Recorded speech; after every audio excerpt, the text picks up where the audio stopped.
some nights I didn't have nowhere to go, pretty much on the streets. Kept on pushing myself like, yo, I am the Cali Plug. I'm going to be the biggest. I'm going to be the greatest. And I manifested it. If I didn't do it, who was going to do it? There's a need for me. If you look at it right now, like I'm a pioneer, trailblazer. I'm in the history books, you know? I had to start from scratch, bro. I had to just create the most disruptive methods of marketing I possibly could do. And my formula worked. During the pandemic, when units were $3,000, $4,000, $5,000, I had to literally personally deflate the market myself. People don't know that I'm kind of responsible for that too, bro. Like when the units were high, they just kept on dropping and dropping and dropping and dropping because more growers got access to the genetics. As long as Bitcoin's going up and crypto's going up and there's more legal grows coming and genetics are getting more saturated and there's more TP going out and more states are getting legal, the price is just going to deflate. We sell the most volume of prepackaged flower, more than any brand. Now, if I was to convert my brand to be legal tomorrow, we would be the fastest growing cannabis brand ever. My evaluation would probably be upwards to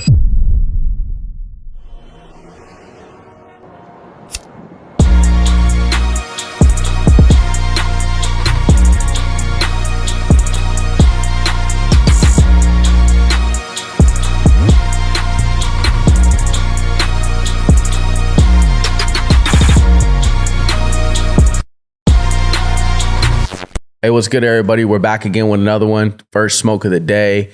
Packgods in the building here with my co-host, as always, Blackleaf. CBOMB, right? And today is Cali Butter No Bud, my man Cali Plug. What's good, homie? Hey, what's good? Shout outs to First Smoke of the Day, Blackleaf, and my Packgod familia. You know, a long time coming. Dude, long time coming in.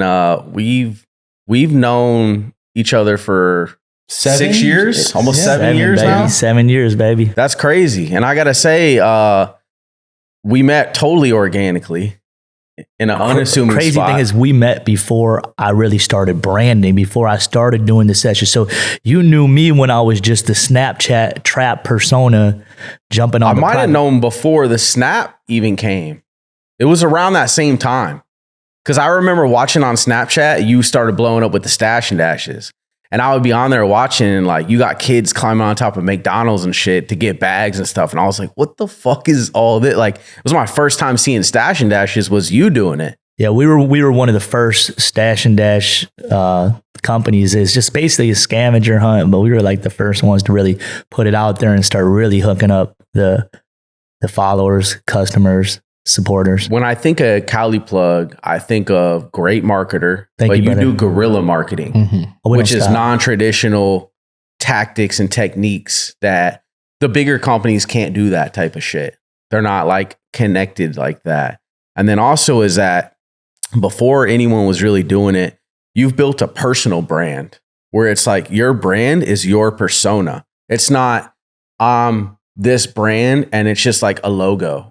Like you've always been the face of it. Face card. Yeah, face card's big, bro. Outside every day. And definitely the engagement is big. Yeah, it's huge. You know, there's only so many weed brands that have a face attached to it. You know, I'm responsible for a lot of people just coming out and showing their face. You know, was that a big step for you when you're like the day where you're like, all right, I'm about to? Nah, man, I didn't even think of that. Like I knew I had to be disruptive. I knew I had to be outside. I knew how I can kind of push the law, push the legal parameters.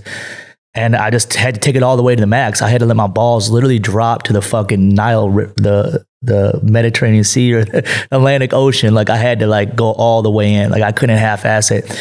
If I didn't do it, who was going to do it? I'm such a persona. I'm such an applicable character to this so-called industry or weed world, whatever you want to call it. But if I didn't do it, who was going to do it? Like there's a need for me. If you look at it right now, like I'm a pioneer, trailblazer. I'm in the history books, you know? In the beginning of it all, what made you decide I'm going to go with the name Cali Plug? Because when we first met, I gave you my name and then you reintroduced yourself as I'm the Cali Plug. And I was like, damn, did he really just curse me? Never mind. He didn't even give me a first name because I understand how it is. I understand how it is that, like, especially in this game, you don't really say your name or whatever, but you were one of the first people where I was like, bro, and to this day, I still don't know your name. I just know you as Cali Plug. And I was like, damn, he's multiple times I met you. And you were like, you know, even when I got your number, I was like, what did I put your number as? You were like, Cali Plug. And I was like, damn, bro.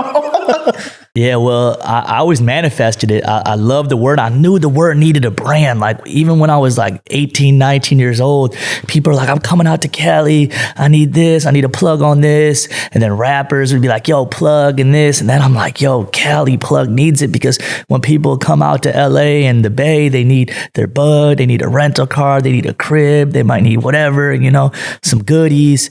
They really need a plug out here. They need logistics and resources out here. And like, even when I'd be around other influential people like Nipsey and other people, I'd always be like, I'm the Cali Plug. That's me.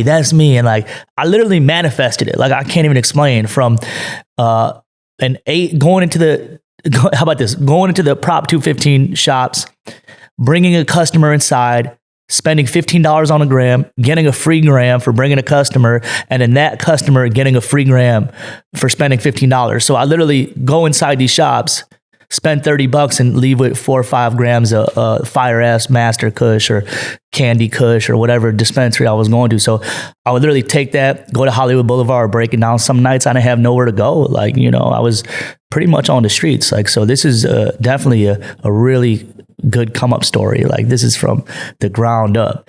I'd be on the train, sleeping on the train sometimes, Denny's, just staying up all night, plotting and masterminding, and just kept on pushing myself like, yo, I am the Cali Plug. I'm going to be the biggest. I'm going to be the greatest. And I manifested it. And anything you guys want to do, you can do it too. I'm definitely a success story, and it's been nothing but fun. And I'm still having fun. I'm only, I say 5% there on my level of success that I perceive or manifest or conceptualize. You guys know where you want to go. That's what tunnel vision is. You guys know what level you want to take this to, what degree, how big you want to take it, and I'm only about 5% of where I want to be, but just to even get 5% is definitely a blessing, you guys. I mean, if that's where you were starting, you come a long way. Yeah. Because now we come through and you got big, huge warehouse. You got everybody knows your brand. Everybody knows you, at least of you. They don't know the real you, which I know, like when we've met and spoken in person, I look at that as when I first got to know your brand and then seeing you more in person, I started to realize, oh, there's a lot more to this guy than what he's putting on social media. Like there's some real thinking behind all these moves, and there's some real like structure and strategy behind your marketing tactics and things you're doing. It's somewhat of a branding genius of how you've managed to take attention and convert it and monetize it into building everything that you've built and continue to do. Like, if you look at social media, we're in the attention economy now. So it's like, you got to get attention to make sales, to make money. If you're not getting attention online, you're probably out of business right now. Respect. Yeah. And I had to start from scratch, bro. I had to just create the most disruptive methods of marketing I possibly could do. And my formula worked. I executed on everything. So we'll start right from the beginning, bro. And the beginning was Snaptrap. I created Snaptrap. Locking down the username Cali Plug on Snapchat was the most vital factor to where I'm at today. Locking down this username has changed the world's economy, like straight up. And you know what? I love making these statements because I want people to argue about them. I want them to go in the comments, and it's going to be crazy. They definitely do. No. They're going to be at the barber shops. They're going to be like, he's capping. Yeah. And then there's going to be someone says, no, this is true. This is real. This isn't bullshit. I might not have the hard numbers or analytics to back it up, but we'll just have fun, and then I'll even go into some illusions and theater of the mind and the art of perception and just having fun. It's social media is supposed to be fun. So getting the username was huge. When I first got the username, you guys, I was doing some really hot boy shit, like super hot. Like I shouldn't have been doing it, but I had to be super disruptive to get where I wanted to get. So the first 1,000 to 10,000 viewers on my Snapchat seen me wrapping packs, going to the post office, doing like selfie videos inside the post office. They didn't need to know what it was. For all they know, it could have been prop weed or hemp. Who knows if it's THC or not, or what level of THC is in the flower. It's just the end viewer. And Snap was really lenient at the time with like monetization and stuff too. So it was definitely a great period of time. my Snap took off, bro. My Snap took off. I went to 10,000 viewers so quick. People were just sending me money left and right. And I bubbled off shipping packs, bro. I bubbled off shipping packs, 2015, whatever you want to say it. And I was able to really be like, yo, this is working. And I had that first startup capital that I needed. I was never able to stack past $10,000. You know, when you get that first 10 racks, it's like, yo, I did it. But I was always effing it up, going out, leaving it somewhere, getting taken advantage of, somebody this, stealing that, just taking an L, bro. I was never able to like really be a successful weed dealer or just a successful entrepreneur coming into that. Like, boom, it's just like the Snap helped everything bubble. From Snap, my next move was pretty much getting on Jet Smarter. You know, shout out to my bro, Phil. Phil gave me the game. He's like, yo, there's this app, Jet Smarter. It's like, yo, bro, we get on this, you can really paint this illusion to people that, you know, shit's really bigger than what it is. Like, you can really show off. Like, nobody's really even on it. The membership at the time was like 8 to 10,000. You could like call up and finesse it. Like, boom, what's it going to be? And I got that membership. And then it was up from there. And I was literally catching private jets every day. All the plane rides were free. They gave it to everybody for free at first, and then they started charging, and then everybody stopped using it. And then they got everybody hooked on flying private. They knew what they were doing. Jet Smarter knew what they were doing. You know what I call it? I call it Trap Smarter. So basically, when everybody would leave the private jet, I'd put a camera on myself. I wait till it was a shared jet. So sometimes we get empty legs where we get the whole jet to ourselves. And then sometimes it was a shared jet. So the empty legs, I'd be able to put all my homies on. I'd bring all my boys on. So they'd be like, damn, you doing it like this? And I took a lot of people on their first private jet ride. I used to get off to doing that. I used to be like, yo, you want to go on a private jet? Like popping their cherry real. Yeah, yo, come on, let's go on the PJ. Got on these PJs, waited till everyone got off, or when we had it ourselves, I would just boom, jump on Snapchat. Yo, Chicago, Atlanta, we're here. How many packs y'all need? How many pounds y'all need? Y'all need thousands of pounds. We got y'all. And it was just theater in the mind. You can believe what you want. If I had a gram on me or I had 1,000 pounds on me, it was just an illusion I painted, just like wrestling. And wrestling was one of my favorite things growing up. I loved NWO, DX. It was just such a great time in wrestling. Like everybody liked it. You know what I mean? It was, that's a fact. It was real and fake at the same time. And it was just so in your face. And it just helped me, like my imagination, bro. And I obviously I loved hip hop. I loved MTV, Beavis and Butthead, South Park, just anything that was bad and underground and frowned upon. I just loved it. Disruptive shit. I loved it. And I was always the disruptor in the classroom, you know, and crazy thing was even in my elementary school, I've never even brought this up on interview. In my elementary school, in my 4th grade class, I was in school with one of my friends, Jeff Petrie, who plays in the NHL right now on the Detroit Red Wings. Great defenseman. Been fucking like 13 seasons or something. And Kristen Hagelin, who she became Miss America. So she won Miss America, I think in like 2007. So, and just in my 4th grade class, there's some prolific people. I got somebody who made it to the NHL, professional sports. People don't make it to professional sports, bro. Especially hockey. It's all over the world. And then winning Miss America. So it's just like, I'm like, damn. And then I happen to be the biggest box mover alive. I'm just having fun. Yeah. Well, again, it's theater in the mind. And well, that's pretty prolific right there. Just my 4th grade class. So aside from that, the private jets, boom. Jet Smarter was a wave. Yeah, Jet Smarter was amazing. For the record, that's how me and you met. I don't even know if we were on. I think we were on the same one, but it was in Vegas, in the airport. Yeah, bro, we hit it up. We were bros. You're like, yo, what's up, bro? Let's lock in, bro. Yeah, and then we see each other in and out like a week later. Like, yo, Cali Plug, what's up, bro? You were out there in the autobiography, the Range Rover. Then, so by then you had already been, you know, doing your thing and shit. Yeah, bro, totally, man. Well, and besides that, I mean, we've had a bunch of pop-ups at when they had like High Times, Chalice, Stock, and I can honestly say Chalice. Nobody's booth was bumping like your booth. I mean, it took people spending $100,000 on their setup and a stage and performers before they had anything to where you just had a line, bro. Like we would look and be like, holy shit, there's 60 people standing in line and packs out. Like it was just a different level. And anyone who was around and doing those sessions at the time knew like, holy shit, look at this. So like, it was different. Yeah, bro. Let's get into that. So in 2016, we did our first session at 420 Nurses in Canoga. Fucking the grimiest shit, bro. It's fucking, it was sick. Cultivators, Under Canopy Lighting is changing the game. And with that, Faven Under Canopy Lighting. They're one of our premier sponsors, and it's a brand we truly believe in. If you want to check out favenlighting.com, you can get all the answers to what Under Canopy is and is how it's changing the game. And guess what? You're family. So we hook you up. The code is FSOTD, and you get hooked up with Faven Lighting. They put together a full layout of how you would set your facility or grow room up using their Under Canopy lighting. Whether you're using CMH, double-ended, fluorescents, LEDs, it doesn't matter. Faven Lighting has you covered. Go to favenlighting.com, use the code FSOTD, get hooked up, and change your grow game. Come on, cultivators. Tell me why our first pop-up, I'm on Snapchat, I'm on the first sesh, I post, we're there. We had a line the first day. I'm like, oh, this is gonna work. I was so like doing that first sesh, I was like, oh, I had all my friends dressed up like the postman. I had, it was never Cali Plug. It was United States Cali Plug. So we used the postal logo.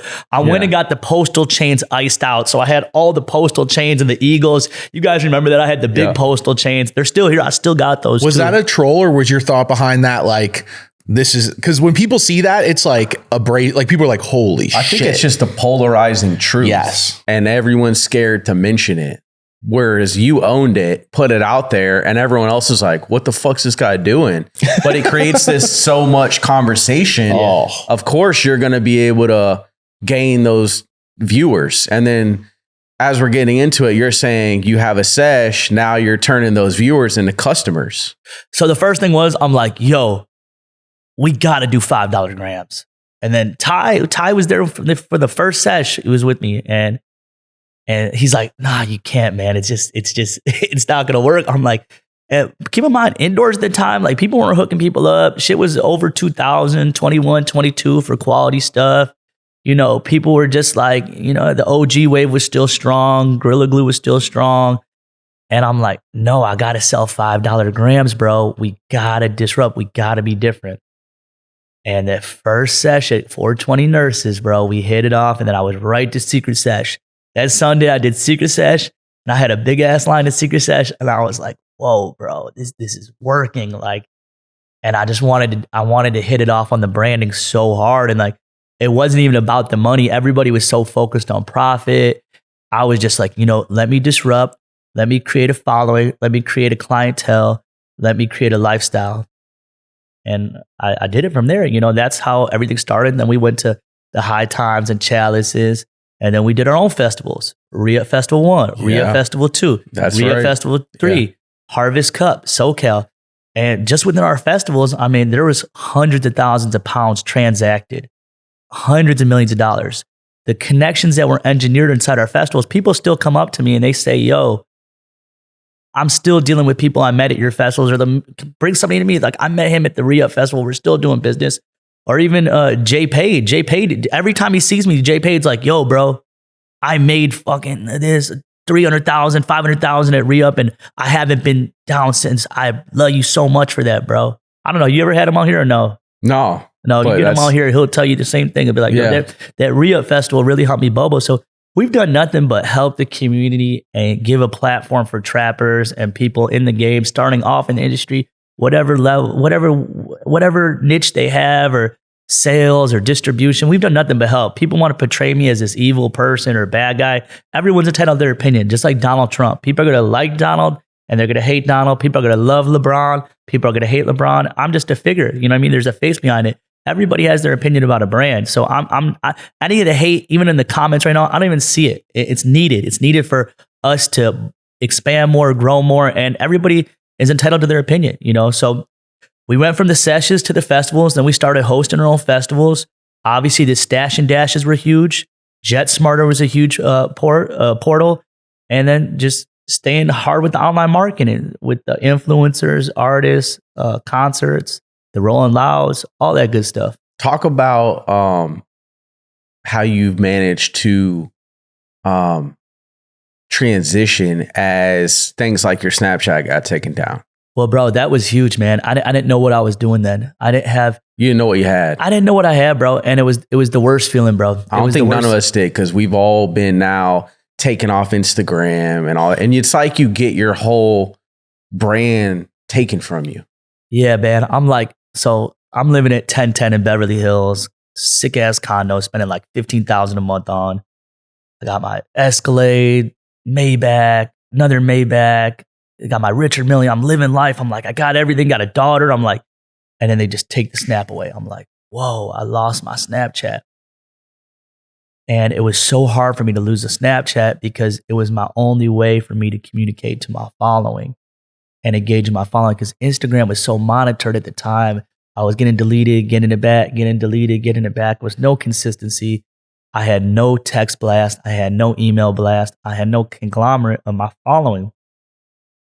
I had a little bit of base off Eventbrite from the events and the festivals, which helped a little bit. So I lost the Snapchat, man. It was tough, bro. It was the hardest thing ever.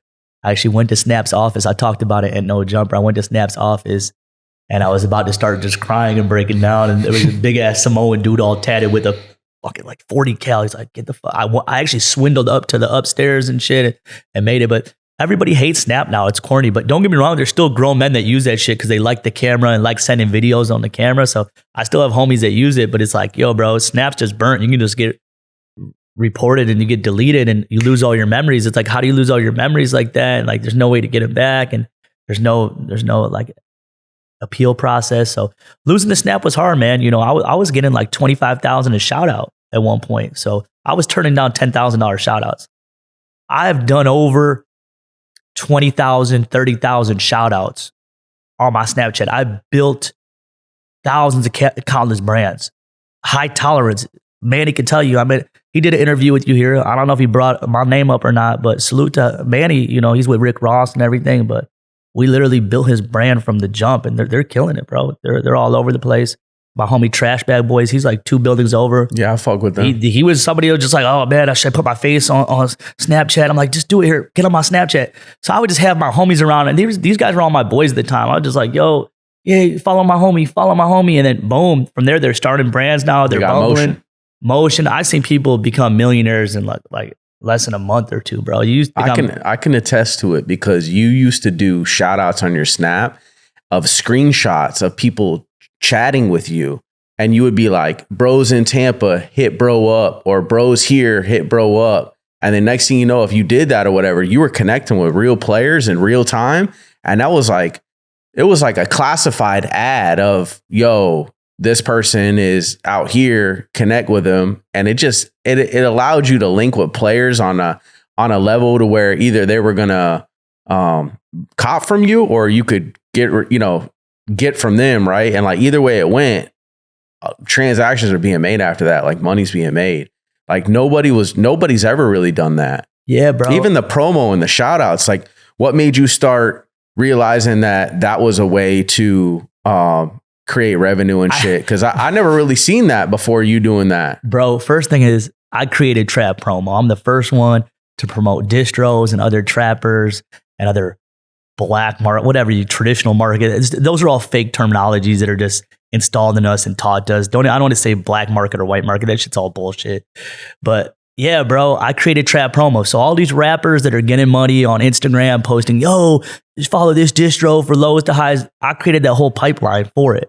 I'm the one who literally created this $1 billion empire of people creating money off promoting other trap brands or other weed brands or legal brands or whatever. Just promoting any type of, well, it's still drug activity on social media. I'm the one who created that. So at first I didn't know. I was like just shouting out my homies. Like what I was just telling you about Manny and high tolerance. Like I was just doing it for free, bro. Come through, buy a sack, just kick it. You know, I'd be like, oh, follow my bro. He's dope. Boston or New York. And I was just doing it for free. And then one day people are like, yo, can I give you $500 or $1,000 to post? And I'm like, okay. Like, I got you, bro. And I was like, next 5 people to send me $1,000. Boom. I'm like, shit, this is working. I just made 5 G's. I'm like, damn. Next 10 people to send me 5 bands. Boom. Oh, it's closed. We're closed for a week. No more promos. I'm like, damn, bro. I can run it up doing this. But I don't want to water down my platform too much. Then I'm giving out all my custies, but I have a different niche, bro. I have a different niche. I'm selling prepackaged indoor. I don't give a, they're selling depths and this and cards and all this. I'm like, bro, you can sell whatever you want, but you're not dabbling into my pockets or my brand. I know what I'm doing. I know the level of quality control and my customer satisfaction. I'm good, bro. Like, I'll shout anybody out. There's no competition. I'm in my own lane. So boom, the promos took off. Went to 10,000, 15,000, 20,000, 25,000, 20. Boom. People try to give me 10 bands. I'm like, nah, I don't want it. Stupid at the time, bro. I was like, people like, I got 10K. I'm like, yo, bro, I'm good. I'm good. Like, I probably lost like $1 million just turning down 10K promos at one point. And then Drew came in. You know, Drew was my right-hand man. Drew, I brought him out from Arizona. He was running my trap condo on Hollywood Boulevard. We were the first ones to do trap condos too. Like, for all these condos you see at Circa and Orsini and Medici and all this, like, we were the first ones to do that, bro. Like, we were the first ones to really start setting up shop in these condos and running the mugs and renting out Airbnbs and setting shops up in the Airbnbs, you know. And Drew came down and Drew went crazy. And I was like, yo, Drew, get on Snapchat. He was like, nah. I'm like, no, get on it, man. I'm gonna shout you out, bro. This is exactly what I'm saying. I was talking about these other people. I'm like, Drew, get on it, get it. Drew's like, I don't do this shit. It's for kids, bro. I'm like, you're doing it, bro. He did it, literally changed his whole life. And then he had a lot of my following and he created his own following with Tweaker Hunters. And then he went harder on the trap promo. At the time, I kind of fell back because I was like, damn, like, okay, well, whatever, you know, I want to get more money and this, that. Then I'm just like, whatever, I need all this money. Let me get all this money. And then we just started running up with the trap promos. Snapchats got deleted, and then we moved it over to Telegram, and now we're doing Telegram promos. So now people are still paying me for Telegram promos. I go across the country, and Kobeski, my brother, he's the one who actually signed for my first trap condo. So if the trap condo never came on Hollywood Boulevard, 6533 Hollywood Boulevard, the pink building right there, if that never came to play, none of this would have happened. I never had a spot to lay my head at. I never had good credit. I never really had a bank account. Like, I never had my shit together, really, bro. You know, I was always running wild. You know, this is a badass kid. You feel me? So as you're getting all that shit going on and stuff, you're more methodical than most people think. Like, there is more strategy to you. Like, I know as you started getting money, like, I even saw you at 1010. Yeah, whatever. I'm in there working out and shit. You're like, you're in the pool or some shit. You came knock on the window and shit. I was like, what the fuck? So but you got to be able to figure out your way to like get those spots and stuff like that. Once you start like getting your shit together and that, and like, you've always had a lot of staff around you, yeah, bro, help around you. Like, you got a team. It's not just you doing all of it. But you're the brains behind it though, for sure. Like, yeah, bro. I literally like have like 100 members like of staff, like people I don't even know that are my staff, like that could be doing something else, right? Or pre-rolls or filling vapes or packaging, you know, they go hard for me. The people love my brand, support my brand. But back to the Snap promo, I had a little something else to say. You know, I created all these contacts and I helped all these people and I engineered all these relationships. Obviously, we got a little bit back with the festivals because people want to get booths at the festivals. So we sold tables at the festivals. We helped them out. Everybody had a good time. Everybody had a good experience. Nothing but great reviews. Never had one legal brand that supported me. So I've never had any help from any legal brand. And we'll get into that a little bit too. You know, I'm not trying to bash on brands, but I'll just tell it as it is. So I engineered over $1 billion, and you could say spider web or trickle down engineered sales. So basically me shouting somebody out, they were able to meet these people. These people created this market of people, this downward pyramid of customers. And it's probably in like 100 billion. I'm just being humble saying $1 billion. I know personally 5 people that have grossed over $500 million that didn't have a dollar. Well, I don't want to say didn't have a dollar, but didn't have that much capital when I first met them. So this is another debate. And this is always going to be a dope ass debate because people are going to say, no, he's capping. And then people are going to be like, no, this is true. This is real. You know, obviously we don't have the hard numbers and the analytics. I'm a street baller, bro. I ball in the streets. I'm the biggest name in cannabis. I'm the biggest brand in cannabis. Okay. With hard sales in prepackaged flower, okay? All these brands that go to the rec market, they're all sealed. It's all prepackaged flower. I sell zips. I don't sell eighths. No disrespect to any of the eighth brands, but my customers smoke an eighth in one wood in one joint. And if they go to the dispensary and buy an eighth of one of these brands and it's smalls, deoxitized, they're going to have a bad experience and they're going to be mad. They're not going to want to go back to this store or that store or wherever they're going. We sell the freshest product. I sell ounces at a time. Most likely I'm selling my ounces for $100. I'm hooking it up. Okay. First Smoke family, we're a grow generation where we get hooked up with grow supplies, trap supplies, lighting, nutrients, whether you're cloning on a Sunday or whether you're trapping on a Monday. It's growgeneration.com. Stores also nationwide. But if you want to get hooked up, we have a code. It's our family code. It's First Smoke 10. No matter if you're in store or online, you get hooked up like family, just like we are. Growgeneration.com, grow stores nationwide. Now, I'll get pounds for $1,800, $1,900 still and lose money on them. Okay. It's called the loss leader mentality. I'm willing to do that just to create the perception of the consumer that this is what you're supposed to get for $100. Not to make it harder for other brands, but it's going to make it harder for other brands. It's major disruption. Major disruption. It's like kind of like the Costco model with the chickens in the back of the market. So the chickens, they lose money off, but you have to walk all the way in the back of Costco to get that chicken. So Karen and Larry have to walk all the way back, get that chicken. Matter of fact, chicken's nasty too. I'm done eating that shit too. It takes them 42 days to make. It's all like, I don't want to get into all that chicken shit. I'm going to sound like we're on the Joe Rogan. Let's keep this weed oriented. Let's keep it 420, bro. Shout out Rogan. I fuck with Rogan heavy. It's my big bro right there. I mean, you're moving and shaking at this point because this is the two things that people are going to push back on. They're going to say $1 billion because they try to quantify it that you sold $1 billion. No, it's the ripple effect of you making introductions, you putting people together, other people meeting at the sessions, at the events. Still going till this day. And then the second thing is, how do you stay safe? Because most people are going to push back and be like, he has to be working with the feds based on, you can't just do all this. People can't just be Big Meech. Okay. Well, we're going to keep on pushing the line on that. I appreciate you saying that too. Like, it definitely needs to be addressed. Because people get in my ear about it and I'm like, man, you haven't met him. But I know him. That's what we need them to do. That's my whole formula. I need people saying whatever. You know what I mean? You're right. Saying I got nose hairs or this or that, or I'm with the Secret Service. I want them to say whatever because that creates more chatter and builds the brand even more. Obviously, I'm outside every day, bro. I'm not even trying to brag to you guys, but like, I'm in South Central. I'm with some people. Like, if they're gangster or not gangster, I'm in the city every day. We have pop-ups every day. I'm open every day, bro. I'm at every big concert, every Rolling Loud. Nothing but great vibes.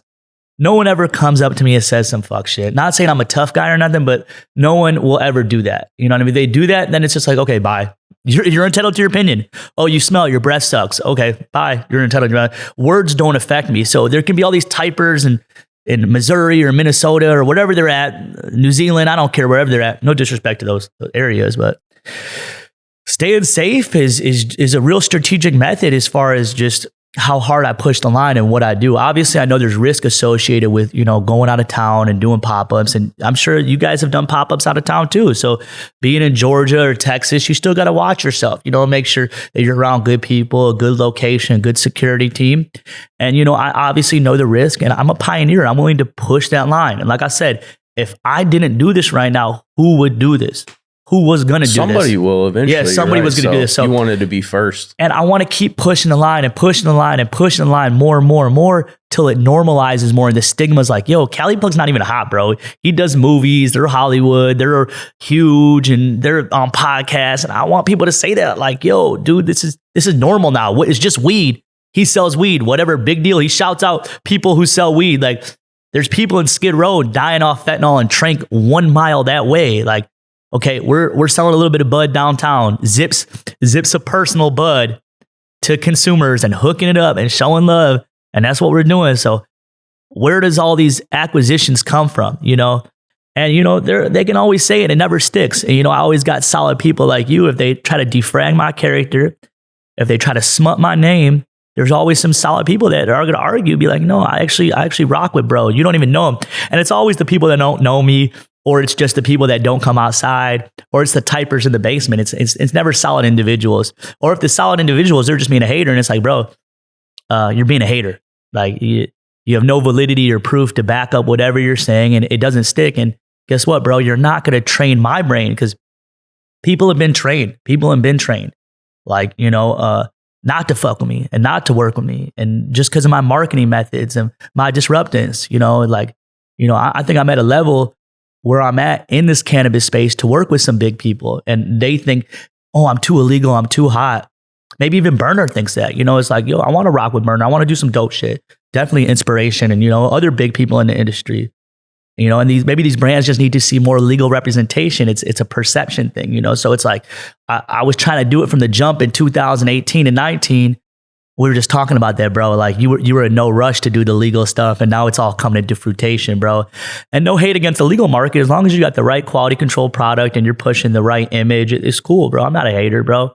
Obviously the traditional market's where I'm at right now, and I'm going to keep on pushing black market millionaires because it's a level of disruptness, But definitely the safety factor is always a primary thought in my mind, But I have to go harder. I have to be more disruptive. I have to be hotter. More stash and dashes, more podcasts, more interviews, more pop-ups. My balls have to even go harder and harder and harder to take it to the level of success that I know I can go to. So I had to be here today. And first thing is, let me pause it real quick.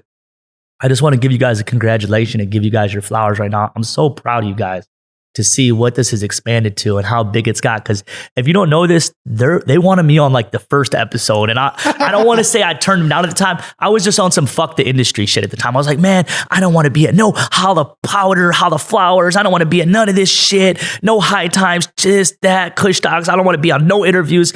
And I was in a mad state of mind at the time. So it was nothing against the podcast, and seeing you guys grow and be like the stable and pioneers of these like weed podcasts is just amazing.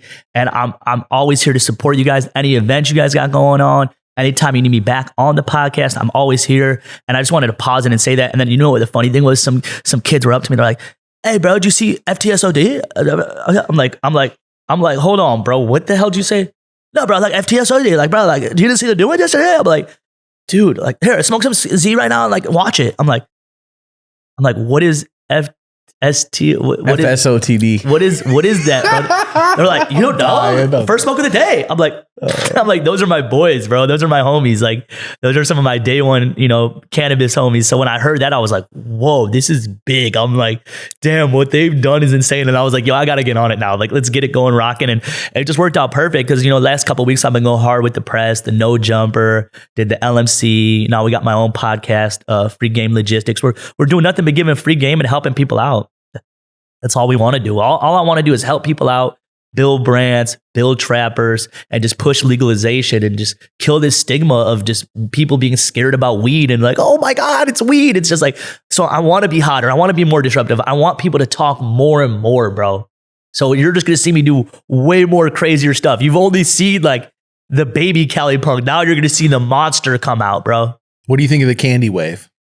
Well, the candy wave is all there is in the streets right now. So it's just a whole fabrication of re-rocking lemon cherry, runts, nerds, whatever you want to call it. All the brands are just doing the same thing. It's a whole illusion. New York customers are just like, they're seeing through it now. My Asian homies are out there. They got candies for $1,200, $1,300 in New York right now. The market's fucked up. The genetics have got saturated. When the candies first hit, it was it. You know what I mean? Definitely Runts, Backpack Boys had the wave, bro. They had the wave. And it was the perfect time for the candies to hit because beginning of the pandemic. Keep in mind, I tapped out, bro. I couldn't hang. So March 2020, right when the pandemic hit, everything that was 1,600 went to 3,200. Everything that was 2,000 went to 3,000. 3,000 went to 4,000. Growers were just killing it. Apple fitters were going for 3,800, 3,900. Oreos were going for 4,000. It was the growers' game now. The demand was there. It was just like, it was like, what the hell happened? And then whoever had the real deal lemon cherries were getting 4,000, 5,000 plus. The Z was obviously always there for just the cult people. You know what I mean? That's people that just want to smoke Z. That market's always going to be high and I don't want to say inflated, but just curated to that higher standard. But man, bro, the beginning of the pandemic was tough for me, bro, because I always want to sell affordable indoor. That's my thing. I always want to push the best indoor at the best price and hook it up. I believe the customer deserves a distribution price. I feel that there's no risk of selling weed. So a fabricated image of an eighth being for $50, $60, $70, we've just been taught that. That might not be the price of an eighth. The price of an eighth might be $5, $10. Price is just an illusion. Obviously, I want to be the Louis Vuitton of cannabis. Price just meets your demand of your quality. You know what I'm saying? Like, you got brands that are fire, like Elephant's Growth. That shit was going for $800. I don't know if it's still going for that. You know, they got their batches and stuff. You got other brands that got, stuff cheaper, expensive, whatever it is. What do you think about that when $1,200 a zip type stuff? NorCal Nemo, it's just, no, I seen the Nemo stuff once or twice. It just seemed like it was Purple Punch or Mac 10, Mac 1 or whatever. Mac fucking, I'm burnt, bro. Mac 10. Mac 10, Mac 10. I said Mac. Mac. Nah, definitely. But it meets his demand, I guess, and his people are willing to pay it. They got it, bro. They got the ash, the high, the curation, the trim, the packaging. Everything meets up to it, and it's distinctive genetics. Listen, if you have a niche and you really have it, you're going to get top dollar. Now, if you're re-rocking lemon cherries and doing what everybody else is doing and doing the generic thing, and 99% of people are doing that. Obviously, I can't say I'm doing that, but I do have exclusive access to certain candies that other people don't have. We separate our bigs from smalls. We put the freshest product out. We work our hardest at monitoring the ash, making sure the ash is blowing clean. And we deliver direct to consumer. So we literally beat 99% of the market, and we travel across the country and deliver Cali flavors all over across the country. Cali imported, baby. The biggest box mover. I'll stop that. But basically, bro, yeah, dude, it's just a saturated game. It's commercialized, bro. It's commercialized. And it's really sad a lot of these brands jump so fast to go wreck and go big and really get this funding and saturate their brand to the demand. Like I said in my No Jumper interview, Jungle Boys had some fire shit. Like in 2017 at Chalice. Remember Chalice? We was in the room. We was in the room together at Chalice. Yep. Remember, we were in the room and there was Alien Labs, y'all. It was like another brand too. Critical Concentrates. Critical was big at the time, bro. Tree Base Clear. Tree Base was big too. Straight Organics. Yeah. I remember all these guys. And like, yo, dude, they had some fire at the time, and then they just went really wreck and commercialized, and the quality just couldn't. They couldn't catch up to the candy wave. It's a candy world. Genetics have saturated now. Okay, people are like, what's going to be the next strain? No, we've already found our vodka. We've already found our rum, our gin. We've already found our preferences. This is going to be the same market for the next 20, 30, 40, 50 years in my eyes. And again, that's just my opinion. But we also have small batch. And there's going to be always that 1% of small batch smokers that are going to want more. And they're going to have their opinion. And, they might just want that based on their crowd of people, or they might want that because they want a better high, or they just might have that extra paper to spend on that better high. But the candy game is saturated, bro. It's saturated. And it's like just pulling your card now. It's just like, yo, bro, the customers can see through it. And it's a lot of the customers think it's all the same. It's all the same. It's all smells like lemon cherry. It's all the same. A lot of it's just different lemon cherry crosses. And, Gelato 33, whatever they want to say, bro, whatever they want to say. But that's what I think about the candy game, bro. That's what I think about the whole candy wave. It's crazy. We are a candy brand, though. I'm not hating. Like, yo, I sell it for 100 ounce. You have brands that go try to sell this shit for 60, 78. I pull their card. The customer looks at my bag and they're like, yo, how does he sell this for 100 a zip? Like, this is obviously like $18, $19, $200, $2,000 weed. If I'm buying one unit, this is obviously some $60 eighth dispensary weed. Well, I can do that, bro. I have access to the volume. I have access to the growers. I have access to the genetics. So it's like, it's a go. You know what I mean? And keep in mind, bro, I hate even saying this, but I've never really even grown in my life. I've been around grows. I've helped grows out a little bit financially, but I've never really grown. I've always been a marketer, distributor, brander, namer. I want to definitely work with some big genetic people. You know what I mean? Like I was telling you, I would definitely like to work with like Five Farmer, Wizard Trees. Their shit's ill, bro. They're always cooking some new flavors and stuff too. I know Wizard Trees is down the street, I think it's just as important, in my opinion, coming from 20 plus years of cultivation. And Blackleaf too, my bad. Of course I want to get a Yo Bible too. No, I appreciate that. I think it's, Pack and I put it as, we call it like a tastemaker position, but I think it's just as important because the amount of knowledge I gain from watching people like Packgods and yourself and other people in the industry that come from a different understanding of the industry or even different perception of the industry, I'm able to take lessons from it and not be like, no, that's not what I do, or he doesn't grow, or he doesn't touch plants. That doesn't matter to me. What matters to me is what knowledge can I gain seeing what this person's doing that I can't understand. Like, that's above me. He took a step the right way that I was like, damn, I didn't even know that was there. That option's an option.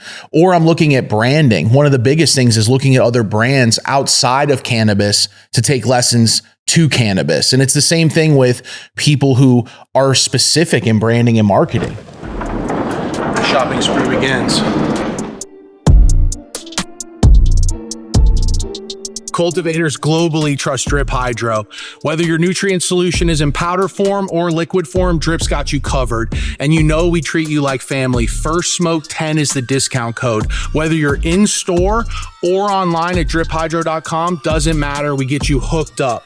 driphydro.com. Clean, effective, affordable. First Smoke family, no matter the guest, you know we're rocking raw and Elements papers. Whether it's the Elements king size wide, the raw fatties without the crease, so you still get the king size wide, but with unbleached and uncreased. Something we've been loving on the show is the raw king size blacks. And when we're lighting up, the Phoenix. This is awesome. Flintless residue, windscreen with a poker. No matter what products you like from Raw, you can check out genuineraw.com, and that gets you to all their affiliate links to purchase these products direct from them to make sure they're raw authentic. Genuineraw.com. First Smoke of the Day sent you.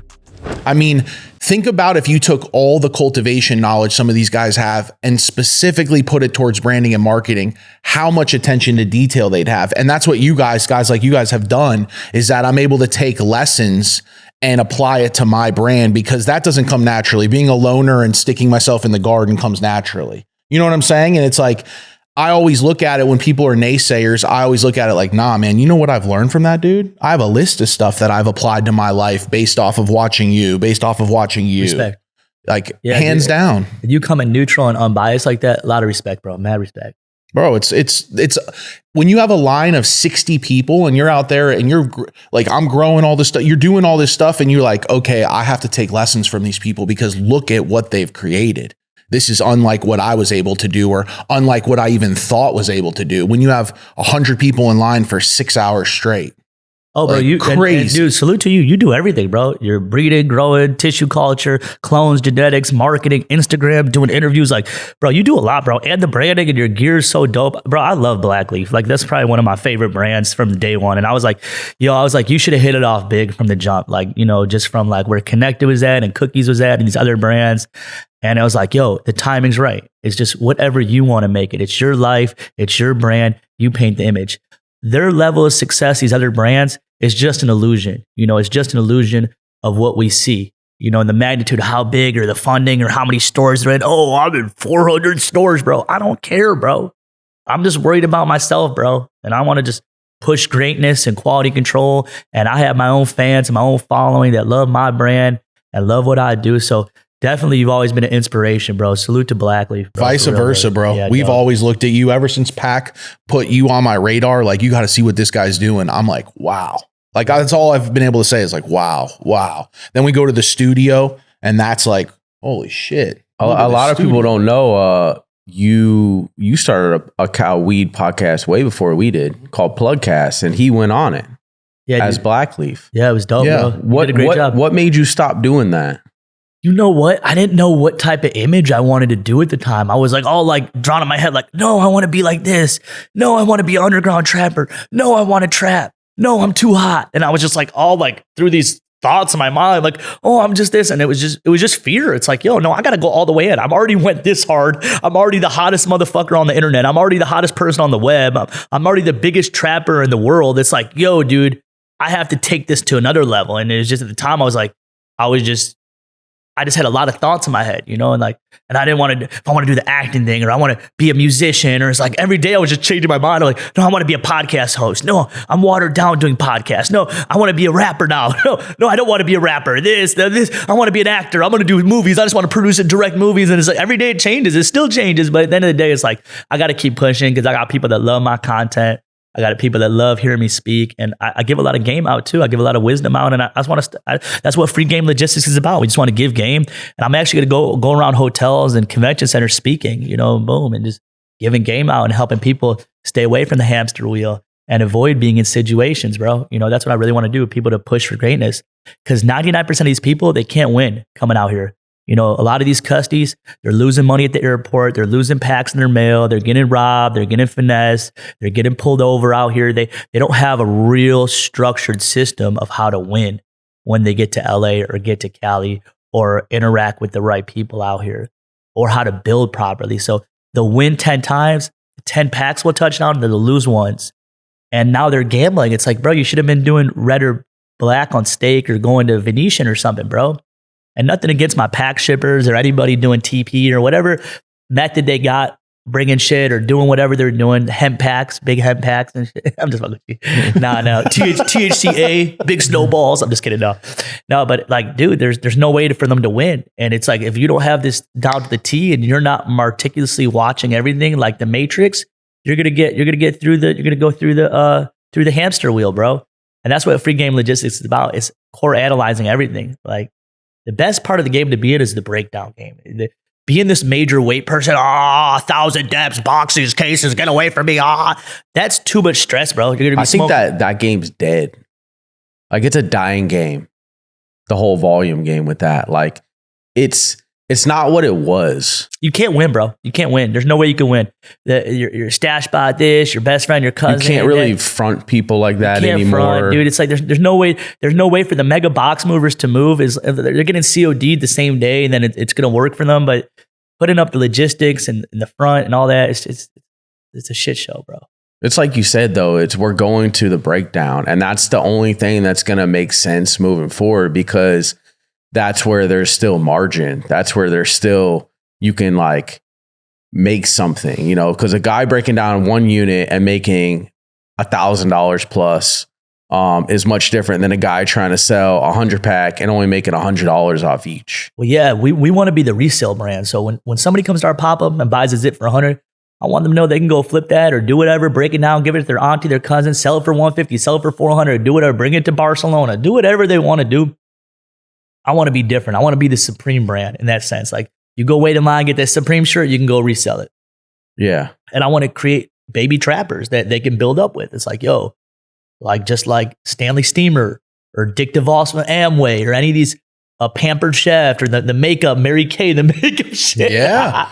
No, I'm being real though. I'm being totally real. Like, or the knife people. Remember they use the people used to knock on your door. Yeah, you want to buy these knives? Like, what the fuck? You trying to sell Shinju knives? MLN. Yeah. Multi-level market. Yeah. So like, yo, I do it organic. I don't push on to people like, no, buy my bags for $100, bro, and resell them. You're gonna make money. No, I don't do that. If they want to do it themselves, I'd rather them smoke and have a good experience, bro. I'm like, if they want to sell and make money, it's on them.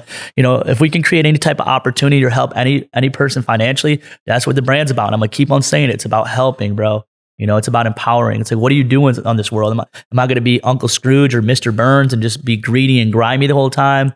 And I could have came in this industry just selling $60 aiders in the jars and just been the Cali Plug. And I could have shut up and just been at the Chalices at High Times and just been in the background and just looked for the best bud and did that whole route. But no, I didn't want to do that, bro. I wanted to be talked about. I wanted to be a disruptor. And like I said, my whole formula worked, and it's working to this day to getting on this platform with you guys and you gentlemen sharing your platform with me, brothers.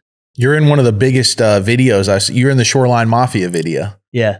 Dude, that's one of I'm a big fan of Shoreline Mafia. And then now the spinoff with OGZ and Phoenix and all like, and then Ether's an alliance that we've known probably damn near as long as you.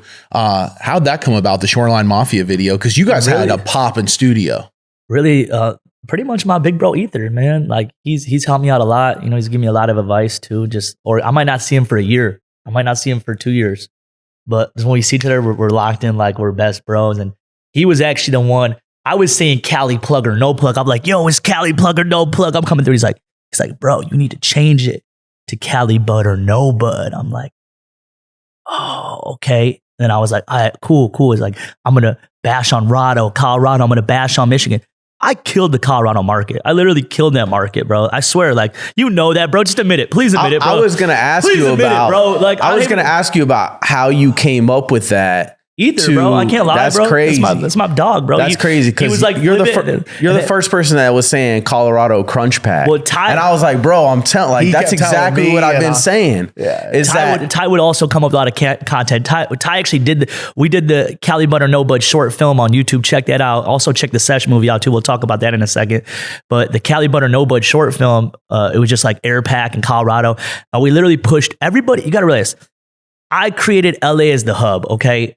People were going to the Bay. They were going up north. Oh, I'm going to the farm up north. I'm north. Like the farmers come down here to LA. They set up hubs. They have apartments. They have their families down here. They got distros down here. Nobody goes to Colorado anymore. I killed the whole Colorado market. Like, they don't even realize, like, the growers there, like that whole market's destroyed.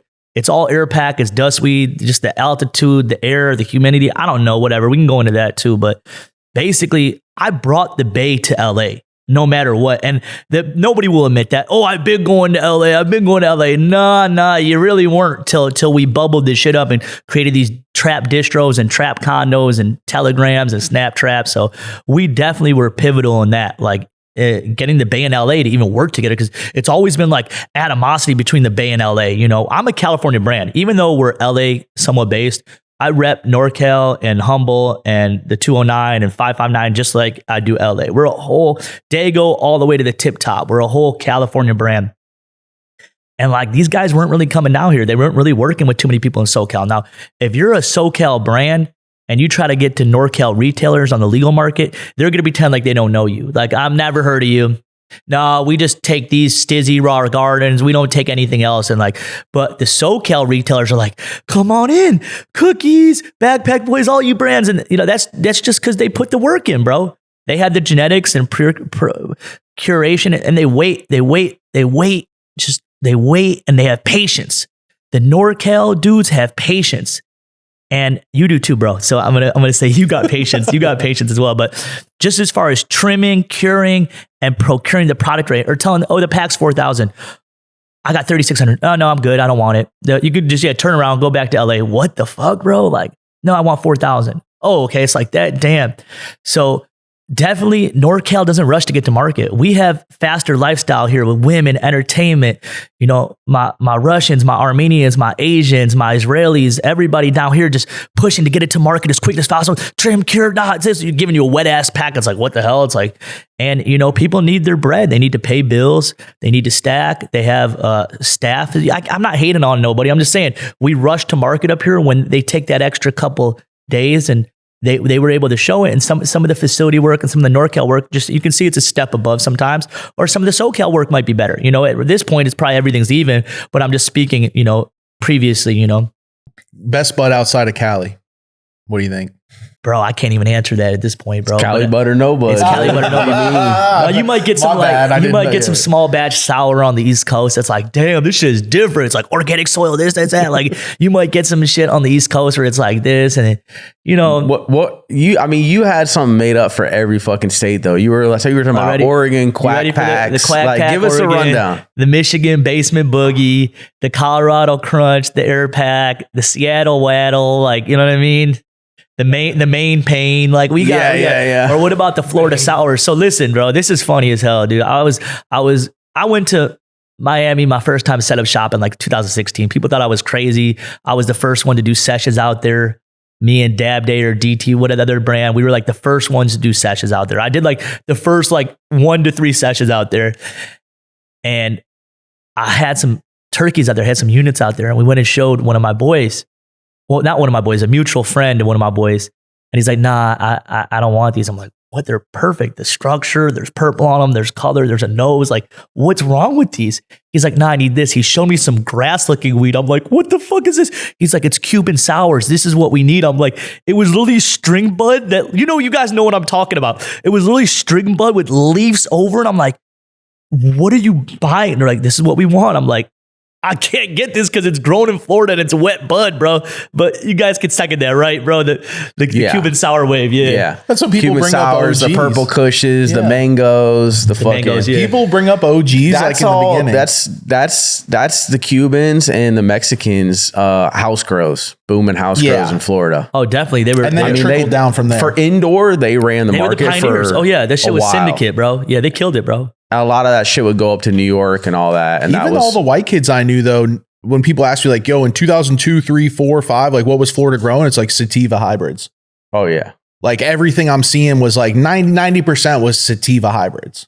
Like what he's talking about. Yeah. Literally, it was like a lot juicy fruits. Yeah. It was all along the lines of that Thai. A lot of purple kush and sour I was smoking diesel. Super Silver Haze, G13. There's other more flavors. Like, Humboldt flavors, I'm sure, coming down. That was before people knew about depths and shit. The difference. Like good grown depths were looked at as like they still don't know the difference. I'm just kidding. No. Yeah, but you know what I'm saying? Like people were making crazy money off selling depths as indoors, a couple $1,000 a pack, because people didn't know the fucking difference. They were just like, oh, this is fire. Yeah, the Humboldt growers were killing it from from 14 to 18. A lot of the OGs, they were getting like 11, 12 for their OGs, 13 for their OGs. Definitely was a crazy market at the time. Everybody in Chicago was buying that shit. This is the thing. This is the power. I'm like, you guys are smoking OG depths, bro. No, this is it. It was all about the nose at the time. You know what I mean? Like if it had the nose. Sticky, fresh. If it had the nose and, they were the Humboldt growers procured it right. I'm not being a hater. They grew the right depth or whatever it was, outdoor glass house, greenhouse. There's a lot of glass house, greenhouse work that's fooling people to this day still. You got to really know what's going on. You got to know what you're smoking. I only rock with that indoor Zizza. Yeah. What you know about the Bimbo Inn? The Bimbo Inn, the hotel where you go to Humboldt. Bro, I've only been to Humboldt one time. That was a whole experience. I actually like to go again, but like right when you go through that forest, it's like, you're like, damn, it's enchantment. It's like, yo, it's that one like art of game. Like you're like in the Hunger Games. You're like, holy shit. It's a whole experience going out there, bro. There's nothing like it. It's really God's land. Like salute to all the Humboldt growers that definitely paved the way. And you guys all had your fun, bro. They all made their M's. They got their properties. Some got their licenses. Some didn't, but they had their time. And now it's who grows the best of what they grow or what they have, or what type of niche they have, Yeah. How does definitely change? How does it come about from you going to doing a podcast, music videos, and now launching a full-on movie, the Sesh movie? Because you spent how long filming and producing that? Bro. A year? Year and a half? Bro. That was like a mini headache, but it was also one of the biggest accomplishments. So if you haven't seen it, type in The Sesh, Amazon Prime. It is the best weed movie ever. The best weed movie ever. We got Debo, Tiny Lester, Miguel Nunez, Joanna Man, Eric Roberts, OG. We got a lot of actors. Jamie Kennedy, Malibu's Most Wanted. We got hella fools in that, bro. Andy Dick's crazy ass. So yeah, dude, I just would change just whatever I want. The best thing about life is whatever you want to make it. It's your life. If I want to be a priest tomorrow, I'm going to be a priest. If I want to be a marine biologist, I'm going to be. No one's going to let me block my creative or block my workforce or whatever I want to do with my creativity. So I just wanted to make movies now. I'm like, yo, I want to make movies. And we got some other movies coming up. We got Framing Day. We got Sesh movie 2. And we got a lot of short series coming. We got a cool Skid Row short series too. You go like. Damn, that's crazy. Shout outs to HB, dog. That's my video guy. What'd you learn creating a movie and shit? Like how does that process work for anybody wondering? Bro, all I'm saying is whatever you're investing your money to, make sure there's time and planning. The more time and planning you put into it, especially filming and working on production sets, it's definitely going to save you time. It's going to save you money. Making sure you got the right ADs, assistants, interns, the right audio, lights. It all plays a key pivotal element of just synergizing that movie properly, brother. So I had to learn, bro. How long was that process, start to end? Bro, how about this? It was a headache, dog. It was a headache, but it was worth it. Now, when you watch the movie, I'm going to go watch it tonight just for shits and giggles, just to gain more self-confidence. And I did this. I accomplished this, but it took like a year, man. It took like a year.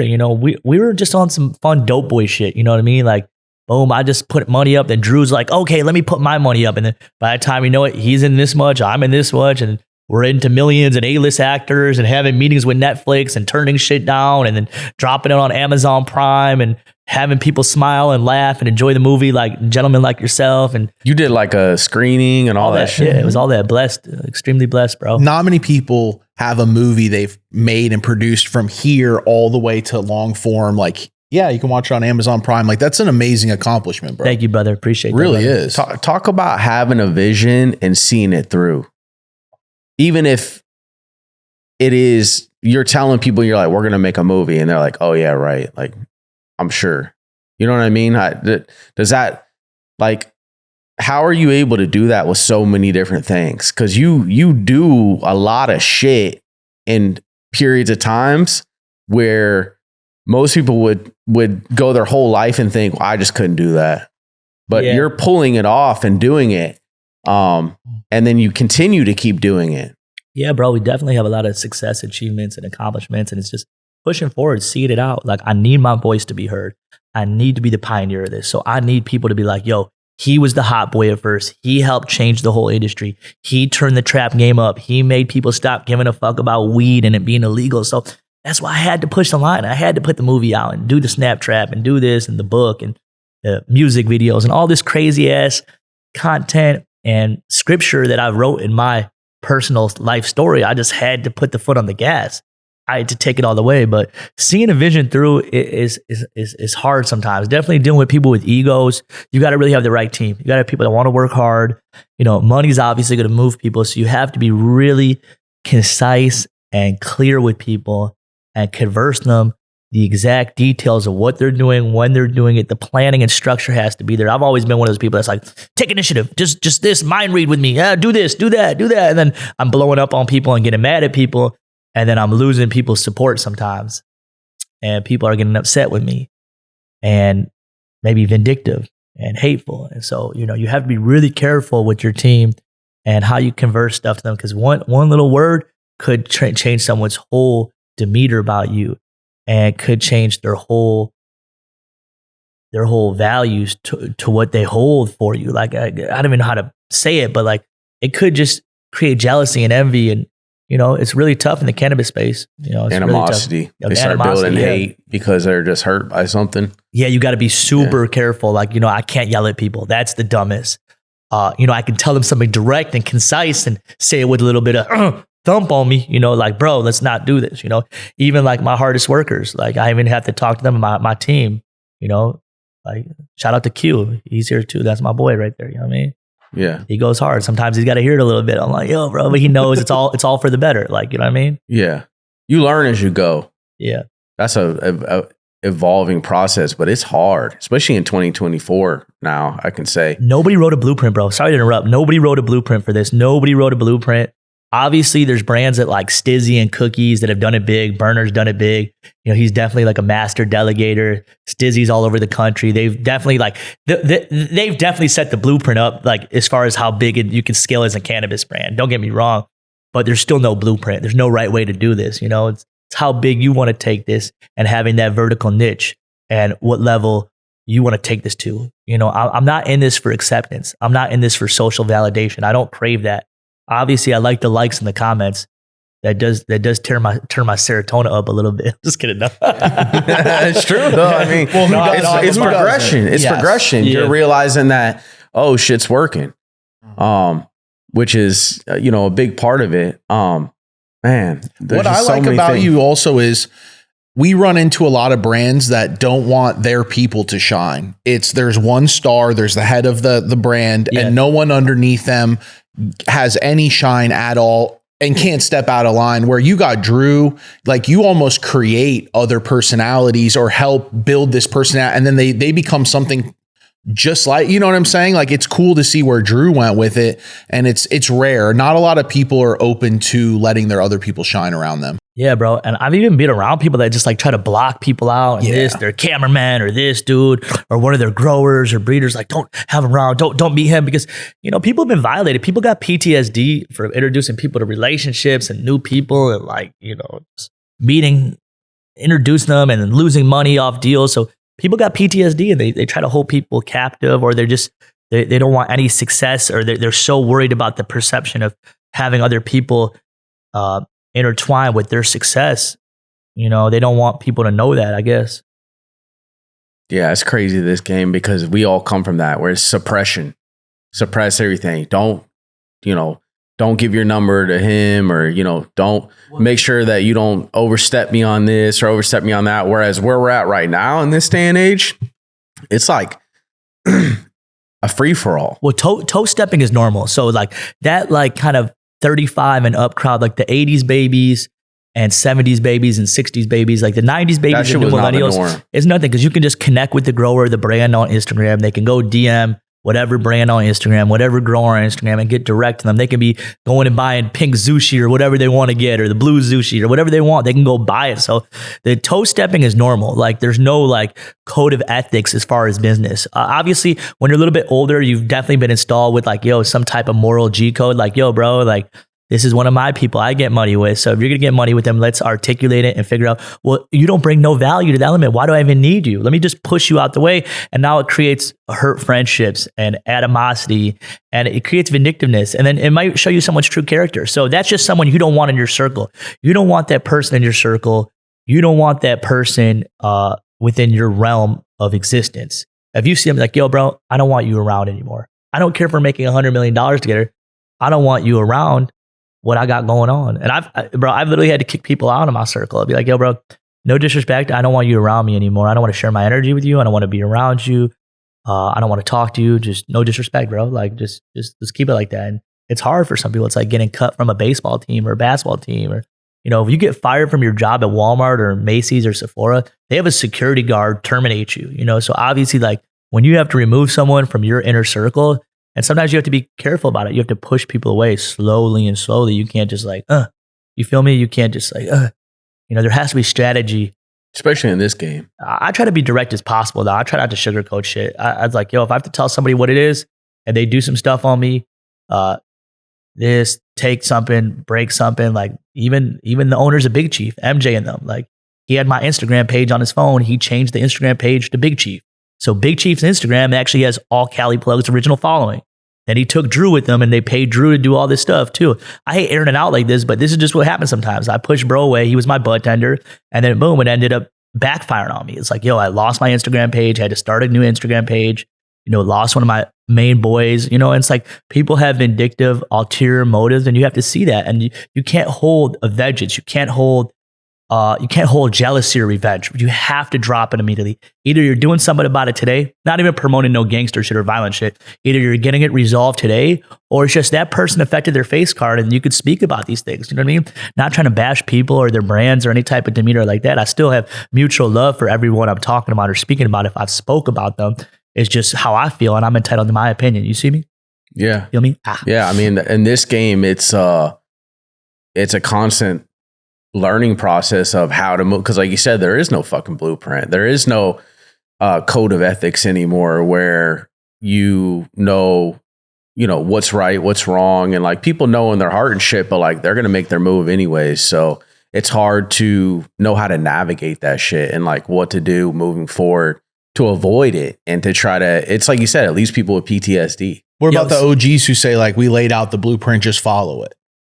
Yeah, like that wasn't conveyed to like this younger generation now, and they don't respect the OGs anymore, which is part of the issue. They look at it as like, oh, fuck you, old man. Which it's outside of the trap game, it's more just a problem in society, period. Another thing is like a lot of the OGs, like we broke racial barriers too. A lot of the OGs were only dealing with their ethnicity or race. We broke that. We were like, you have to deal with everybody, no matter what look or what color or who or where they're from. Boom.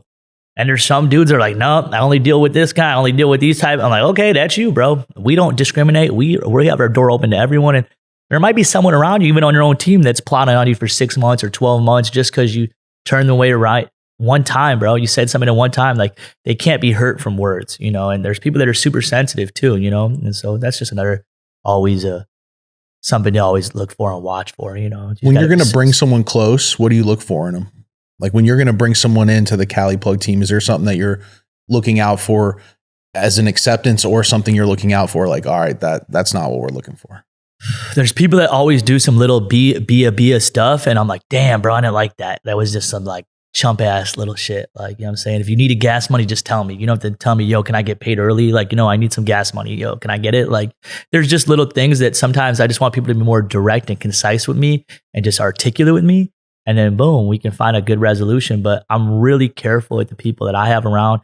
And like a lot of people trying to get into industry and trying to get these positions at grows and bud tenders. A lot of these jobs are family, friends. They've been working with people for years.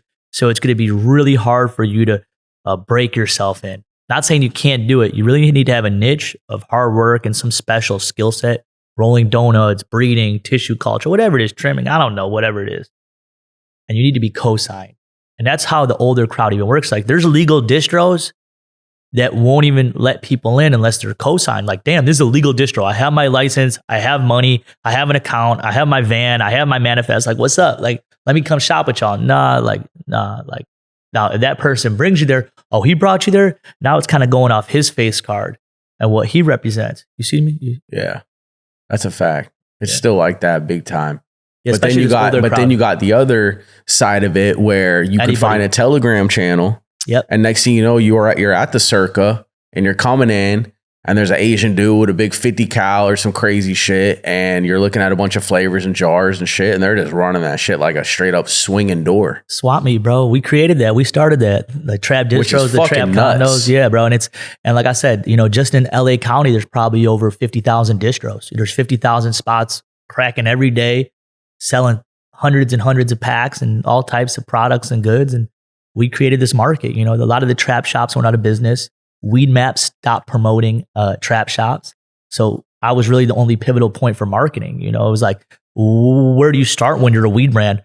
Let's go to a rapper and give a rapper some weed and have the rapper promote the weed and put call it cherry this or this, that. Okay, that's pretty good marketing, bro. Like, you know what I'm saying? Like, that's going to be expensive and you're going to realize it's not that effective, especially if you just have the money to do it one time. The customer sees through it, bro. What are you going to sell a couple apes or a couple packs for 3,000? Like, I did it, bro. I have a brand. Salute to you, bro. Like, I want everybody to have brands. I'm not knocking anybody's brands, bro. Just, you really got to have a vertical niche, bro. You really got to be different. And that's one thing I always focus on being different. I'm the ounce brand. I don't sell apes. All my products packaged the same day and usually sold the same day. I have the freshest product. I sell ounces for $100. I sell it probably 100% cheaper than every other brand, bro. So I'm here to hook people up, bro. Like I'm only here to hook people up. I'm only here to help people. We've done nothing. We're the biggest hookup brand as far as giving back, merch, free weed, pre-rolls, giving back to Skid Row. We actually go to Skid Row and donate and do our Skid Row donation drive, which we've done 10 of them. So we've done fucking crazy. It's one of my favorite things to watch on your story. It's like a movie. You're consistent with the shit. Mm-hmm. Yeah, like bro. 10 Skid Row smokeouts, bro. People thought I was going to jail. They're like, "Oh, you're going to jail. They're coming to get him. He's gone. He'll be out of here in a week." It's like, bro, I sell weed. Like, big deal. Like, bro. And then they flip it and they're like, he's a Fed. He's actually a Fed selling weed. And it's like, when have you ever heard that? The last guy did that was Barry Seal, and he wasn't. It's like, people are just, they got to cling on to something that makes sense in their head instead of just saying, I need to take a lesson and learn from this and apply parts of this to my success. You got to let them paint their narrative, bro. And obviously, you know what it is. You know what the biggest thing is they don't have a voice. And I already took the voice and I have the voice and I have the platform. And that's what upsets them because they could have been trapping for 10, 20 years, putting in work, all these boxes and cases to the East Coast. None of their statistics, none of their analytics, nobody's going to know them. And I hate saying this. I don't want to sound negative. If they die, there might be 50 people or 100 people at their funeral. You know what I mean? And they just have no notableism. They spend all this time trapping and doing their thing and building what they built and their customers and their face card and their Audemars and Patek. And they're like, I did it, brother, or whatever. But at the same time, they don't have a voice, bro. And they won't have a voice because they're not going to put the work in. They don't want to put the work in. They don't want to put their face out there and put their neck out there. I broke my neck to do this, to have this voice to be listened to right now. So obviously there's going to be hate. People are going to say narc and Secret Service and Fed shit. Like, let them say that shit, bro. It doesn't stick. You know what I'm saying? It doesn't work. My big thing with that is, and motherfuckers love to do it. Like, we did an episode with Glass House, so everybody's like, you guys are feds. Now we're like, cops. It's like, what? How the fuck does that work? Well, it's just because this younger generation's quicker to quicker to type. They're quicker to type, and people are at home all day. They're on their phones like fed, joke. And they'll just say it, and they don't realize that like, yo, bro, this is like some serious shit. Like, we're not out here trying to get people busted. We're not trying to put people in jail. Like, we're not doing this. Like, I never want to see anybody go to jail, bro. No. That's like my number one thing I oppose of. Like, I don't want to see anybody in jail over weed or anything, bro.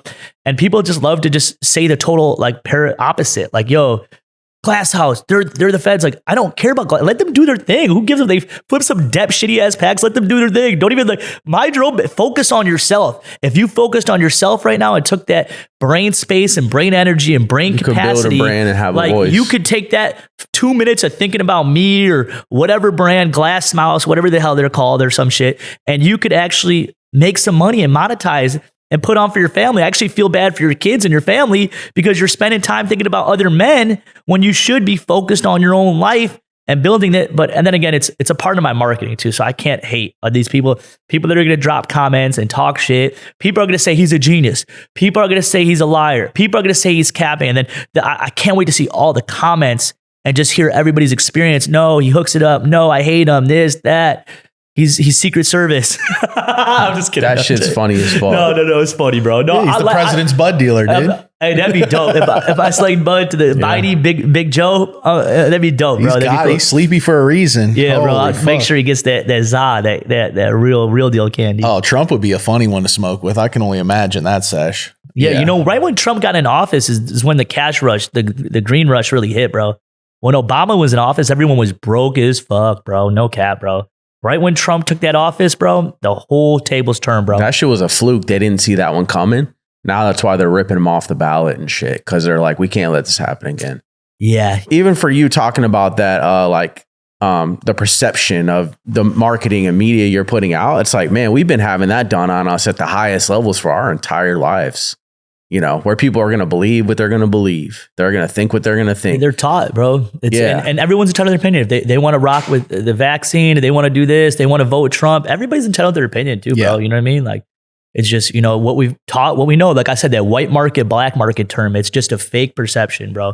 Nothing against the white market, but the taxes go back into enforcement. So if you have a traditional or black market operation, it could get enforced by the taxes that your brand's putting into the white market. So it's a whole reverse osmosis of just like, oh, I want to be legal. And then you get legal and it's like, yo, I did it. Like, I'm on the shelves. I'm there. And it's just a sense of validation and perception. Nothing against any of the legal brands, but that whole term white market, black market is what we've been taught. There's no such thing as it. You know what I mean? At this point, you know, you do what you want to do. If you want to make wine and Pruno and Lightning in your basement, then make that stuff, bro. If you want to grow small batch in your basement, then do it. You know the risk. You know what you're doing. You know, that's on them. You think you're ever try to go, get in rec stores or have your own dispensary or anything like that? You know what? It's just a support system. We don't have the hard legal numbers. So it's like people think this is all a joke still. Even though I guarantee we sell the most volume of prepackaged flour, more than any brand. Cookie, Stizzy, True Live, whatever the shit's called, any of those brands, we sell the most prepackaged flour. Now, if I was to convert my brand to be legal tomorrow, we would be the fastest growing cannabis brand ever. We would be literally Uber. My evaluation would probably be upwards to, I don't want to say $1 billion, but if I took my traditional hard numbers right now and transferred my traditional hard numbers over to the legal market and then did however you do an evaluation, whatever, 6 months by this base value of gross, I don't know how to do all that shit, but I guarantee we're the biggest brand still, like just endless. And we sell the most volume. We sell ounces. I sell ounces. So it just, you know, we don't sell eighths. You know, 95% of these brands are selling eighths. So not saying that like, oh, I'm the biggest, I'm the best. Let me speak with confidence. This is like one of my first times really coming on these interview platforms, and I have to go as hard as possible. I have to make a statement right now. And people are going to go in the comments and they're going to just be like, no, he's not. Nobody's smoking that shit. Oh, no, everybody in my city's smoking that shit. You know?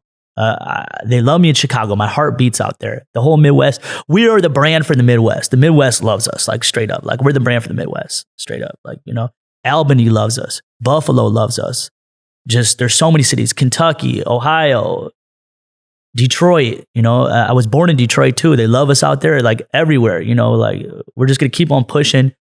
affordable indoor, the best indoor, the freshest product, and just use the Uber method. When people jumped in Ubers, they're like, whoa, this is cool. What was before that? A taxi, a Bulgarian, Bosnian taxi. No disrespect to my Bulgarians or Bosnians, but they don't even speak English. Hey, get in the taxi. Yeah, shut up. Hey, this smoking a cigarette while you're in the taxi. Yo, nobody's taking taxis anymore, really. We all jumped into Ubers. And it's just like the legal market. Bad experience of legal market. You buy an eighth at Small Buds. You get taxed. You have to pay these extra. You get to the counter. You think the eighth's 45. It's $60. You can't see what's inside the bag. You can't smell it. You can't touch it. You don't know the texture of it. All these elements that go into the legal market is kind of like the Uber thing. Like, we want to be the Uber of cannabis. We want to give the customer the best experience possible. And we want to be different. I want small batch operators to win. I want people with niche genetics to win. I want these people that really put that passion and procurement in their product to succeed. Obviously, when it comes to the candy game and the mass indoor candy game, that's where I kind of come in. You know what I mean? It's like, okay, cool. I want to give it to the masses.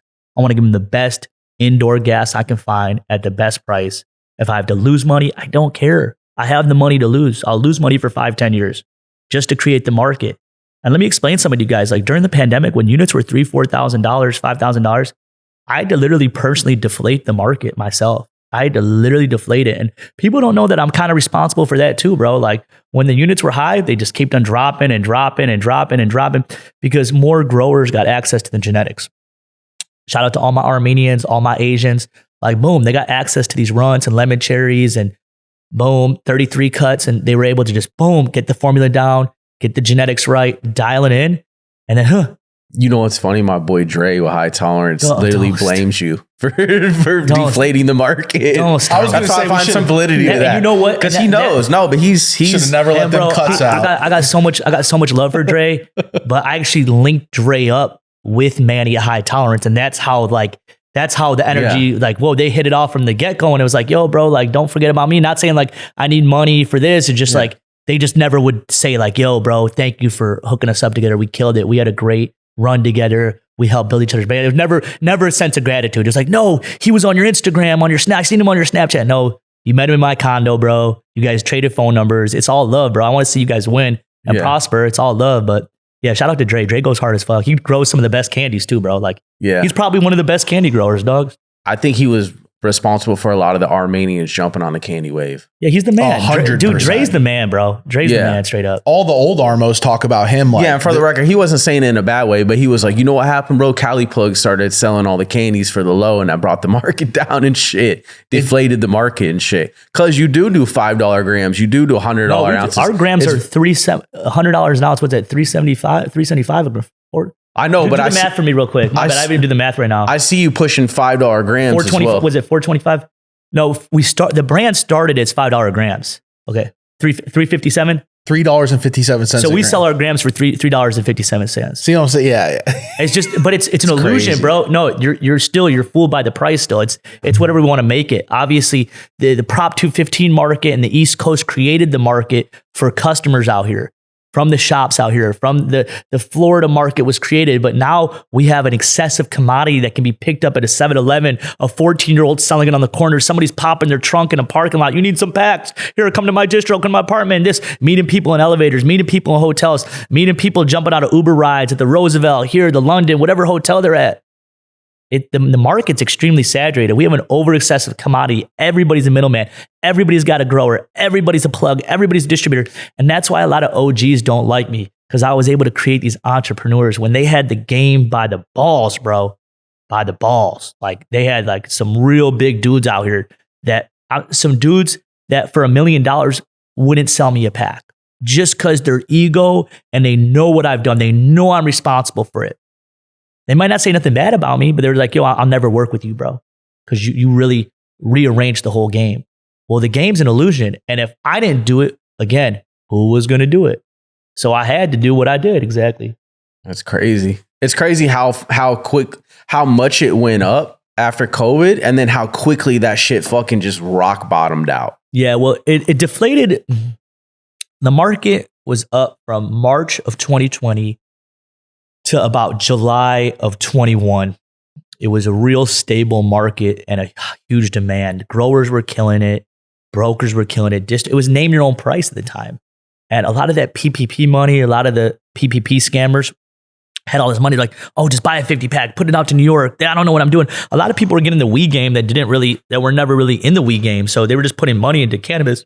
Losing money and not even caring. It's free money. Then going with the price at the time. And then at the time, Runts was huge. Backpack Boys just launched. So they were able to kind of shift the candy market into like, oh, this is what it is. Like, this is what it is. And they were a little ahead of me on the candy wave, bro. They were a little ahead of me. They were ahead of everybody. They were just like the pioneers. Yeah. They were the pioneers of the candy shit. Definitely salute to Young LB. Salute to Backpack Boys. LA Traffic. Ray Bama. Yeah, LA Traffic came into like they were ahead of it at the time. And now we all got the same flower. We all got the same genetics. We all got the same quality. We all got it. Everybody has access to it now. Everybody's got access to this flower and genetics. And the price is deflated. And it took about 18 months for the price to get deflated. And then by July of 2022, bags were going for $1,000. Kind of jumped up, went up a point or two. Right now, everything is about like 12 to 18, 12 to 19. Obviously, if you go to like a SAC facility, you're going to a big facility, or you're going to Adelanto to a big facility, you come with a lot of cash. You might get stuff for a band or 1,100, but majority of the time, you're looking around 12 to 18 for really good candy. Tell you the truth, I don't see that much stuff at 19 or 2. Like I don't even, if you bring it through, I'll be surprised. I'll pay it too. I'm like, yo, let me get it. There's still that Z market of people paying $4,000 or $5,000, $3,000 for Z. There's still some exclusive stuff you got too. I love your flavors in your bag. I'm not just saying that, bro. Thank you, bro. You got some hitters, bro. So you can get whatever you want to name it. People have to appreciate it. And sometimes it's not about the wholesale. It's just having fun. It's like, yo, I just want to sell breakdown, bro. I don't want to sell pounds, bro. But there's almost two different markets. Let me get a pound. No, I don't need that sense of acceptance. Like, yo, bro, I'm selling you packs. Like, you know what I'm saying? Like, I had one bad experience from an East Coast customer. And I'm so happy this happened. And shout out to Worthenberger. He's a A&R for Atlantic Records. He came, he brought some dude. I wish I knew the dude's name, from Jersey. And the dude was just at my crib looking. This is in 16. I had a trap condo at Sunset and Vine. I think Drew might have been there that day. And he was looking at units all day, and he's like, you know what? I'm just gonna drive to Modesto. I can get these for $12 or $11.50 and $12 or some shit. And I'm like, yo, bro, we got them right here. Like, you're really gonna drive to save $2,000, $1,500, risk your life, drive them north, gas money driving. They already have Grapevine. They have people watching that shit and all types of law enforcement driving with the packs. Like, you really want to do this? And I'm so happy he did that day, because then I'm like, you know what? Okay, I got to stay away from the wholesale game, bro. I'm going to let my homies all do the wholesale game. I'm going to let them be the turkey turners, the turkey flippers. I don't want to flip turkeys. I want to buy turkeys. I want to break them down. I want to distribute branded product only. I don't want the turkey play. Honestly, bro, you can give me $100,000 for a turkey. I don't even want it. I'm staying in with my SOPs. I'm staying in my lane. I'm doing what's working, and I'm not going out of that, bro.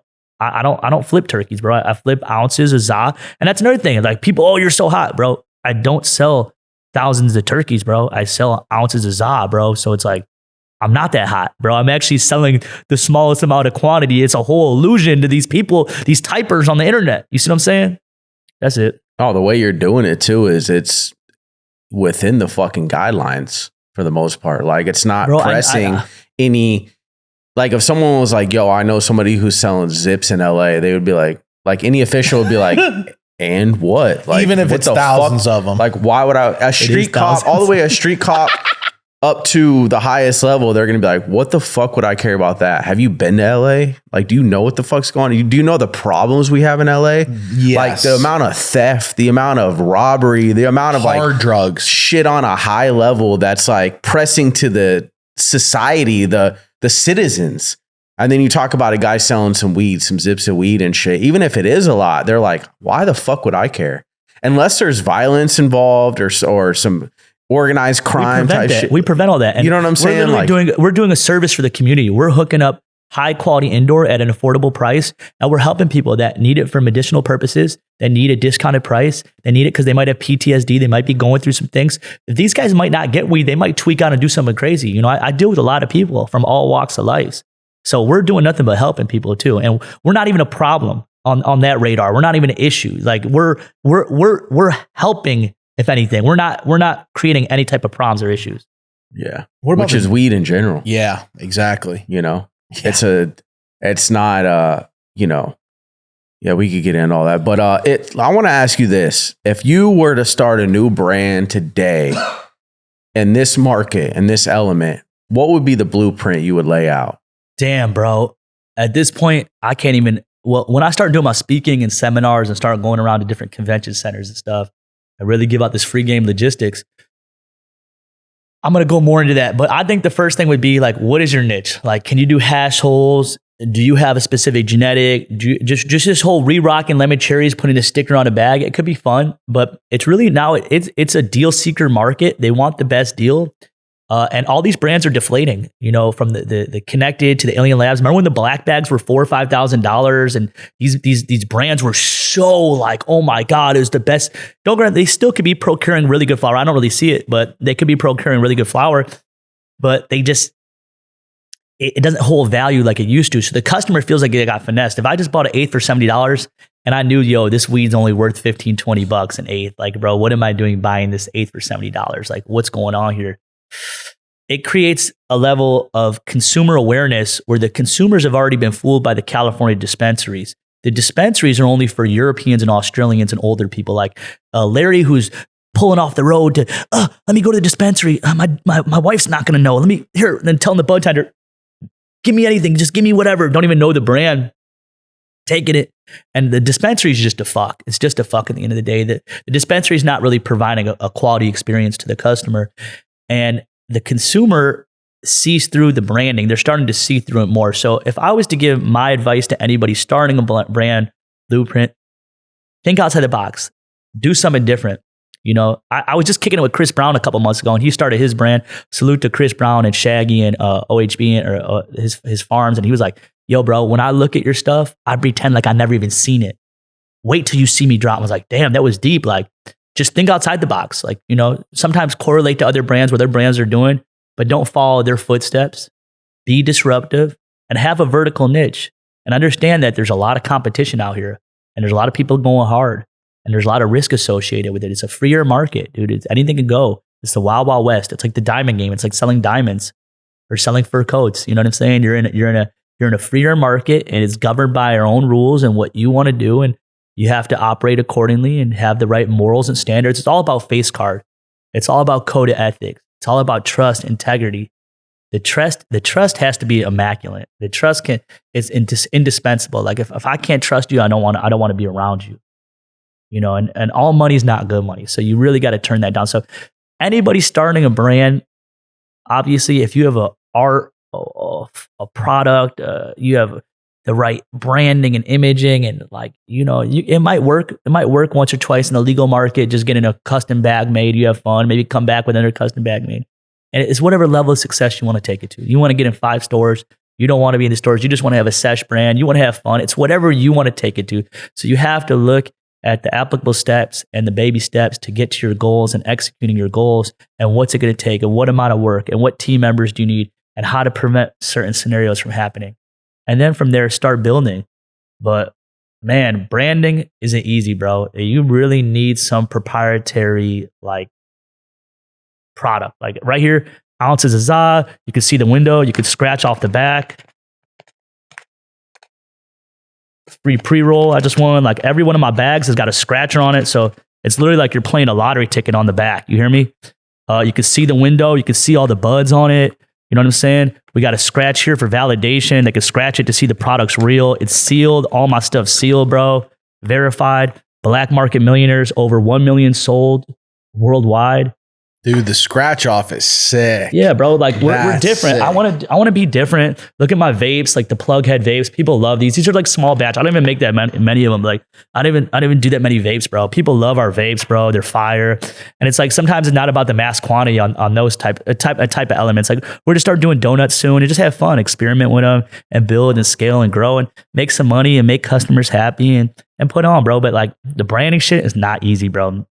Like you want to really prepare right and build right. And it's crazy just seeing you brand, because you take a lot of time, bro, just from your merch to your genetics and then relaunching the genetics and jumping from grows. And I had help with Pack and it's been a lifelong dream. So didn't come easy, and Pack really opened my eyes, to be totally honest, with the branding side. We got into a clothing business, and that kind of opened the door for me to understand, like, oh, this is everything. If you make a lighter. We partnered in like 2011, started like a t-shirt brand, clothing company, whatever. But we started learning about just branding. What was your t-shirt company? Florida Boys? Flagrance. My bad. Sorry. It's called Flagrance.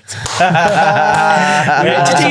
Boys. You have some of the most iconic jewelry, though. When you go into a piece, bro, your pieces aren't like, oh, it just says Cal. Like, you have iconic jewelry. Any advice for someone wanting to get into some jewelry game? Because, like, I mean, even the one you got on now, it's not just 14K. It's not just some bullshit. It's that Pitbull piss it's been in the back. This is that Pitbull piss. Shout out to Matt too, the jeweler, man. That's super LA it's that too. Real Chinatown. Yeah, it's the real 24 Dragon Heads. One of my boys got me this. He passed away. My homie Jay Warehouse. Oh shit. Yeah, but bro. With the jewelry, man, we got some crazy pieces, bro. I got some crazy joints. I got the compliant chain. I got a big emerald joint. I got the wave, the drought over wave, And when people hear drought over, that's for good too. You know what I mean? Like, prices are going to be low forever. They're just going to go lower and lower and lower.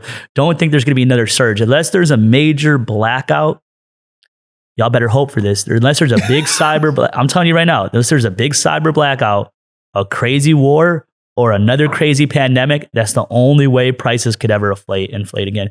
As long as Bitcoin's going up and crypto's going up, and there's more legal grows coming, and genetics are getting more saturated, and there's more TP going out, and more states are getting legal, the price is just going to deflate. And then plus Colombia and Mexico, their work wages are lower. There's more greenhouses and grows going up every day in Colombia and Mexico, and they have such an abundance of land. And by the time world commerce comes into play, when they can import, export, prices are just going to deflate more and more and more and more and more and more and more and more. And the brands are going to have trouble holding their stability unless they have niche genetics and procurement skills that are just so unique that it's worth the value to represent in correlation with the market. You know what I'm saying? So no disrespect to brands charging high. If you deserve it, you're going to get it. And it's a level of convenience. You know what I'm saying? That's some real shit dirty about Sprite. the world I definitely need some Fruity Pebbles, Dirty Sprite. I need all the Blackleaf classic strains are my favorite, bro. I wish he just had a glass jar with all of them here. Listen, I haven't smoked for a couple of weeks now, bro. I've just been on a clean one, dog, just the New Year's and just like super, just got to get everything done. I still love to blaze. Don't get me wrong. I'll probably do some drugs or some mushy soon and start blazing again. That's how it always starts and shit. But dude, I wish you had just jars of everything right now. I'll just be like, okay, fuck it. It's funny. I got to stop listening to people because all you grow is Fruity Pebbles. And I'm like, all right, well, then I'll grow something different. No. And then I get people telling me like, what happened to the Fruity Pebbles or the Dirty Sprite? And I'm like, I got hate from fuckheads about I only grow a few strains that are, you know what I'm saying? And then I was like, I'm growing for 20 years. I'll grow whatever. I'll grow that strain that you're growing. I'll show you what it should look like. It's funny. Like that's where I get that like fire in me. And the biggest box mover and the biggest trapper in the fucking world is like, yo, grow these strains. Then you got a couple of typers. You got a couple of typers on Instagram talking smack about the strains too, bro. We're getting better at it. Growing a thick skin, I feel like it doesn't come naturally to some people. Like it took me a lot to be like, oh shit, don't bother me. Cause shit will bother you sometimes. And sometimes I do take that and I'm like, he's right. I do talk over people or I do this. But then other times you can't let it change pieces about you. And I think that comes with time, bro. And that's another thing I take from you and admire is that like you let that shit wash off of you and you just grow off of it. Next thing you know, the Instagram's at 190,000 and shit's popping and you got Shoreline Mafia recording. And I'm sure there's a ton of other artists that recorded there. You got one of the first cannabis podcasts that we knew about. I mean, hands down. Like it's just like levels. Like you had one of the first cannabis movies that was built not out of a studio, not Friday after. It's literally a guy who sells weed that wants to do a movie. Appreciate you, bro. Yeah, like I sell weed. Yeah, bro. And you want to know something? There's a lot of patience, dedication, and a lot of maturing, bro. I had to grow and I couldn't hold any revengeances, grudges. Like even when I was getting into High Times, like me and Adam were boys. We were on the private jets together. He's the owner of High Times. And he stole one of my ideas. And I'm like, bro, like, what are you doing? And like, just talk to my assistant. And then I went in on the internet. They got one of my sessions rated, we were there. You remember that? We were there. No, you weren't. Yeah, we were in LA. We got the fuck up out of there. You don't remember that? We packed up and I remember next time I spoke to you, you were like, yo, they ended up. No. I don't think you guys were at this one. This one got shut down. No, but I think they let us leave. Opened. No, that was one of the festivals. The little guy did. He actually got me for $500 that day. Okay, it was in Vernon. You're talking about the one in Vernon when everyone. I think so. Yeah, it was that. All the brands were there that day. Like, dude. Yeah, he was crazy. He got everyone to trust. I never seen all those brands come out for some trap shit. I was like, what the fuck? Well, we did it because we were like, at least it's not in San Bernardino. Well, we see other brands. You're like, it's trust. One good brand or two good brands hops on. You're like, oh yeah, they're there. We could do it. No, this is something different. It was the Hollywood Boulevard and. These guys got me hit and I had to grow past it. I had to literally look at them in the face and be like, yo, man, like, yeah, you know what?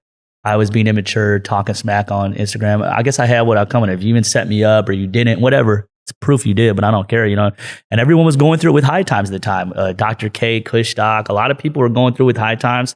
We had our little feud and, I got over it. I had to mature and grow and I couldn't let any vengeances or any type of, even old partners and old relationships. And that's one thing I don't want to, it's a new year. And I don't want to come off confrontational. I don't want to bash brands, but obviously if history needs to be spoken about and there's details that need to be spoken about and need to be aired out, I'm going to air it out, but I'm going to do it in the most kosher manner, and I still have love for everyone. And I'll even have other podcasts. We can sit down with these people and generally we can bring Adam and Matt on from High Times. I'm even willing to intern from High Times, help them build their brand, help them build, I'll even help Jungle Boys out, help them with Strays, Gen X. I'll go over there. We haven't really seen eye to eye. We're like probably the two biggest LA brands at one point. We haven't seen eye to eye. I'll still go over there today. If they could call me Ivan or any of them, I'm still down to work. You know what I mean? Not even trying to bash these guys. I want to see everybody win in this space, man. Yeah, I totally agree, man. There's especially guys that have really put in the work, and we've been seeing you from the beginning putting in the work. There's no getting around putting in the work. Yeah, that's the reason you're here. Yeah, that's 7 years ago. You were putting in the work, and nothing's changed since then. Staying consistent. Yeah. Just like I said, Bozzy just hit me up to go to some video shoot. Boozy wants to. I'm like, damn. Just right when I came to this, Boozy and Mozzie both hurt me up. I'm like, yo, bro, like I'm doing this. Then I have to get back to the pop up. And I got to go look at more flavors, and gotta go check out some things. Go get on some other business. And I'm still a dad. I'm still a family man. I got 2 daughters, bro. I got 2 daughters. And which is dope. Yeah, my girl, and then I got hella shit going on. But I can't let that overwhelm myself. I'm built for this, bro. I still have a crazy demand in Chicago I have to attend to. I still have a crazy demand in Detroit. Albany, we're the brand for upstate New York. Like New York City, they can all smoke the 8ers. We'll come out there, we'll come flood New York City, but we're like the upstate brand for the real upstate hustlers. Syracuse, Rochester, Utica, all the way to Buffalo, New Amsterdam, all those cities, they love us upstate New York. Like we're definitely the brand for them. And they smoke zips to the dome. That's why Chicago loves us, because they smoke a zip to the dome. They're like, yo, I smoke a zip. I deal with people that smoke a zip a day. You know what I'm saying? Like, those are the customers. Which is the last real market left. Yeah. Because like you said, all the other people buying Ace and shit, they're probably just going to use a dispensary, or now the dispensaries are delivering for free. So those are the same people that'll pay for overpriced Uber Eats and shit and not give a fuck. And then there's another market that's like, there's the other market that's like, nah, I'm value. I'm going up to Costco and stocking up for 6 months. Fuck that. Yeah, bro. You know what I'm saying? Yeah, people are attentive to certain things like gas price. You know what the gas price is. So you know when you're getting taxed on gas, milk, eggs, like usual stuff that's generic. Now, you might not know the price of cookie dough and butter, but they're going to put the cookie dough and butter right next to the milk. You see what I'm saying? Because Margaret's going to get her margin, and she's going to get her milk, but she's not going to know the margins on these products. Cannabis, we know the price on. And that's one thing I can proclaimly state right now. I helped create the market to what it is now. I helped inform customers of what they should be buying, at what price point, and how much a pack should go for, and what to look for. And that's another reason people don't like me, especially a lot of older growers, because I educated the masses. Like at one point in 2014, it was like, yo, name the price. Like, yo, you might pay $3,000 for $2,800 for some shit. You didn't have too many choices, too many places to go. You didn't have any. At the time, there was only one distro. You know what I'm saying? And I got to give bro his flowers, because there's definitely a lot of motivation. Ron and Neil, bro, they were the only ones.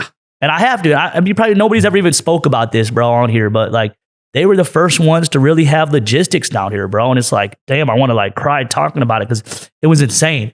It was insane what they had set up. Secure location, mitigating NorCal farmers to people from out of town, Jamaicans and crazy customers coming from overseas, Europeans, English customers, being able to transact and having a menu and POS system and inventory, and the girls would vacuum seal it up for you. It was like, I seen it. I was like, holy shit. Like, this is what I want to do. Like, how did they pull this off? And the crazy thing is I was already in with those guys. I just wouldn't buy enough volume. Like, they really never took me serious.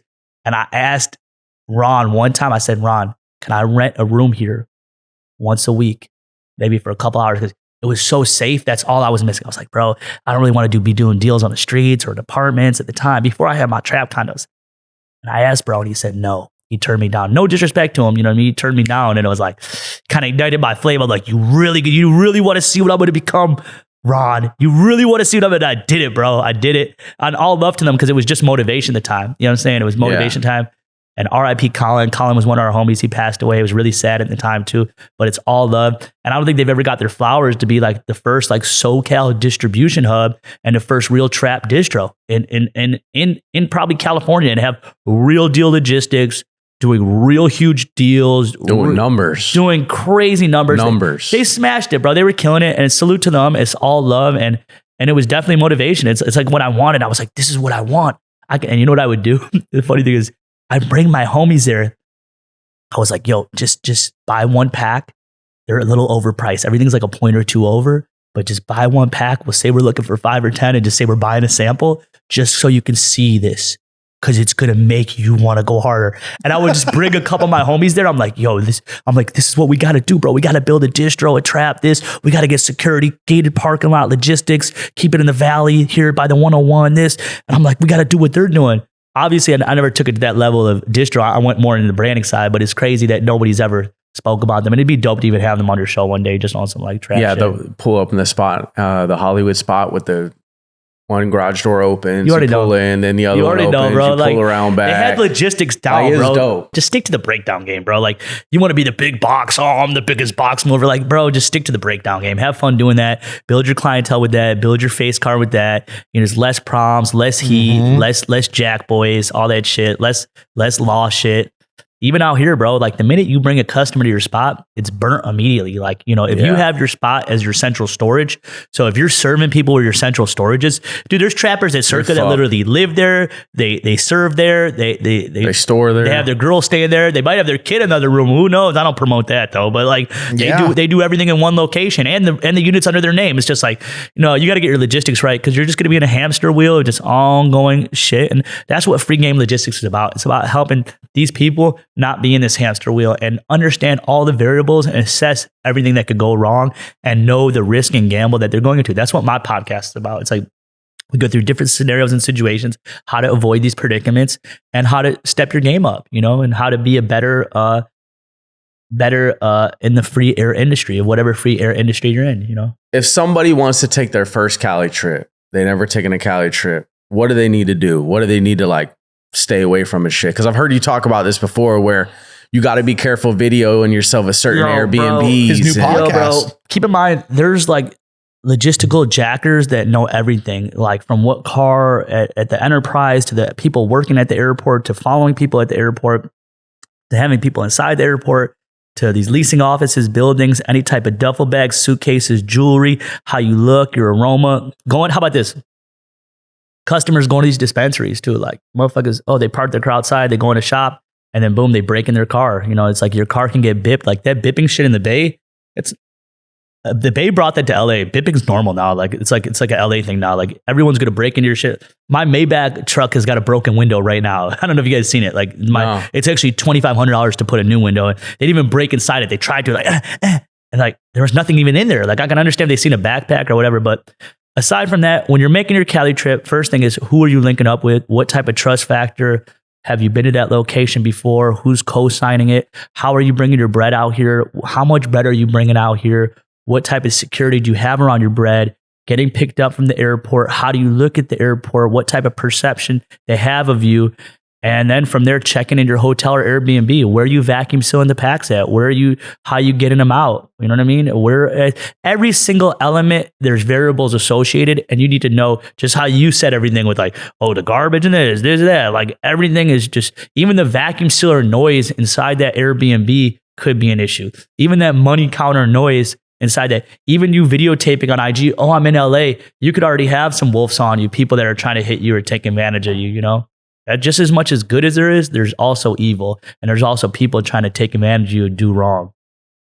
I recommend your podcast, man, because even coming from the cultivation side, I always like to pay attention to the market. I'm always asking him questions. I'm always, doubling back on my thoughts. Like, do you think that this is what's hot right now? What do you think? Because I like to test what your podcast. I watched the first episode you dropped and the clips from it. I mean, you're giving away so much game. I think there's going to be a lot of people upset. It's definitely shocking. Oh, dude, that you chose that and that you're going that because I like the Plugcast personally.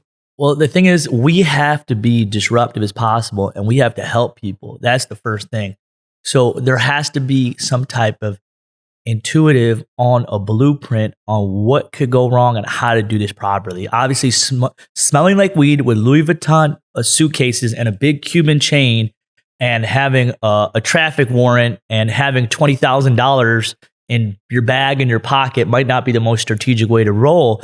And we want to prevent people from taking losses or becoming victims of scenarios, bro. Like I said, we're trying to help.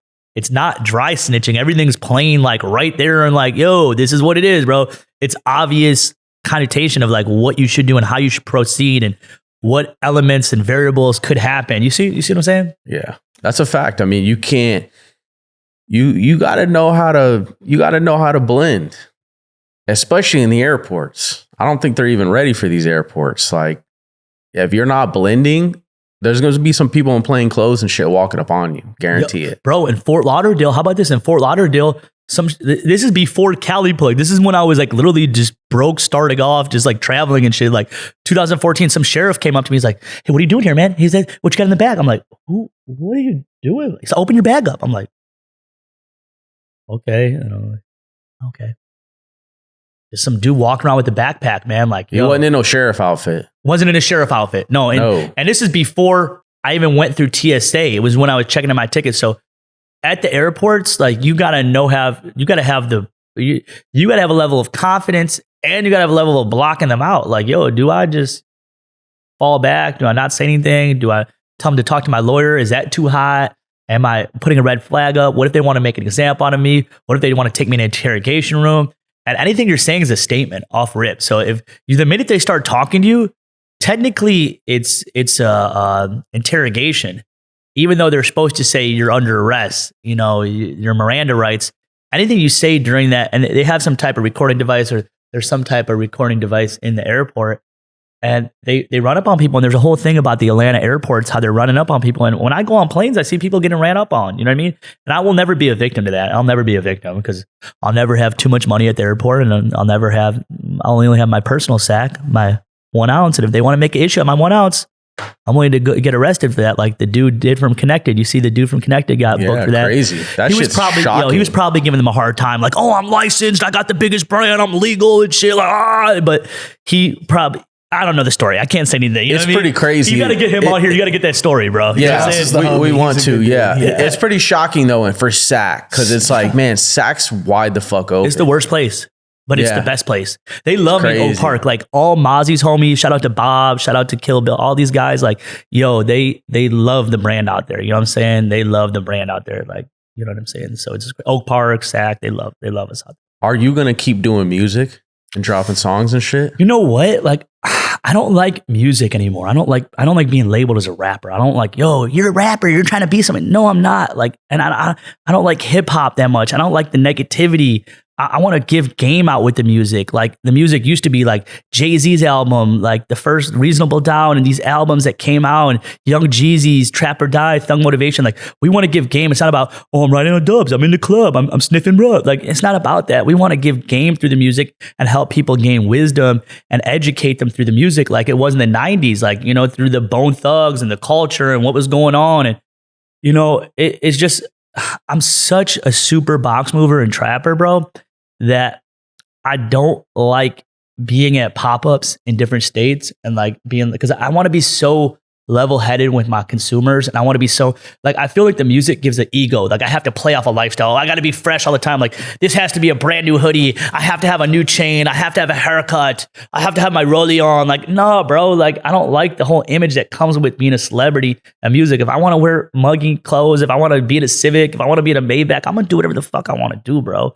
And I think the music, I had to create an image and a perception to people, and I didn't like that. And then like doing all these out-of-state pop-ups, I didn't like, oh, I'm a rapper. Like, no, I didn't like that. I just want to be like, yo, bro, I'm just like you. I'm no better than anybody, bro. I just might have a little bit more hustle, drive, and passion than some people. And I might have a little bit more creativity, but I'm just equal to everyone. I got no extra game or no secret sauce. I got no super rich parents. I got no Arab money, oil money. I have no gimmicks or scams, or I don't owe nobody money. I've never cheated anybody, never done anybody dirty. I can go walk around outside. I don't have to look over my shoulder. Obviously, I'm a celebrity, so I kind of have to worry about obsessed fans or some shit, or anybody trying to clout chase, or who knows, whatever it is. But at the end of the day, like, I'm good. Like, I have nothing to worry about. I'm happy with my life. I'm happy where I'm at. And I just want to help people. Like, I want to be the source to help and help the community and still give back. I just want to keep on giving back and work with up and coming brands and keep on bubbling and help other brands that are maybe suffering or need help and collab with other brands. You know, that's all I want to do. I want to work. You feel like it ended up being a distraction, kind of getting you off your path, doing music and shit? You know what? I felt entitled to the music because I spent so much time on it. I'm like, yo, I got the studio and everything. I got 1,000 songs done. Like, I got to put it out. Then I was like, nah. And it's like, I hate comparing it to this. Like, it's like a female on Instagram. It's like she has to show off her beauty, or she feels like she's wasting her beauty, or she has to feel like she's going out and doing something to show people she's doing something. Like, I felt that way in a sense. Like, I hate correlating it to that, but it's like, because you put in money, time, and money. Yeah, bro. You were like, I got to see this through. But it's just like, I don't want to say I didn't get to the level of success I wanted to in the music game. It's just, I had my fun, bro. Just like I had my fun with movies. Now I'm having my fun with podcasts. Now I'm having my fun with going across the country. You know, I waited to go across the country to this. When I was doing sessions in New York and Miami in 2016, people thought I was crazy. They're like, yo, you're crazy, don't do it.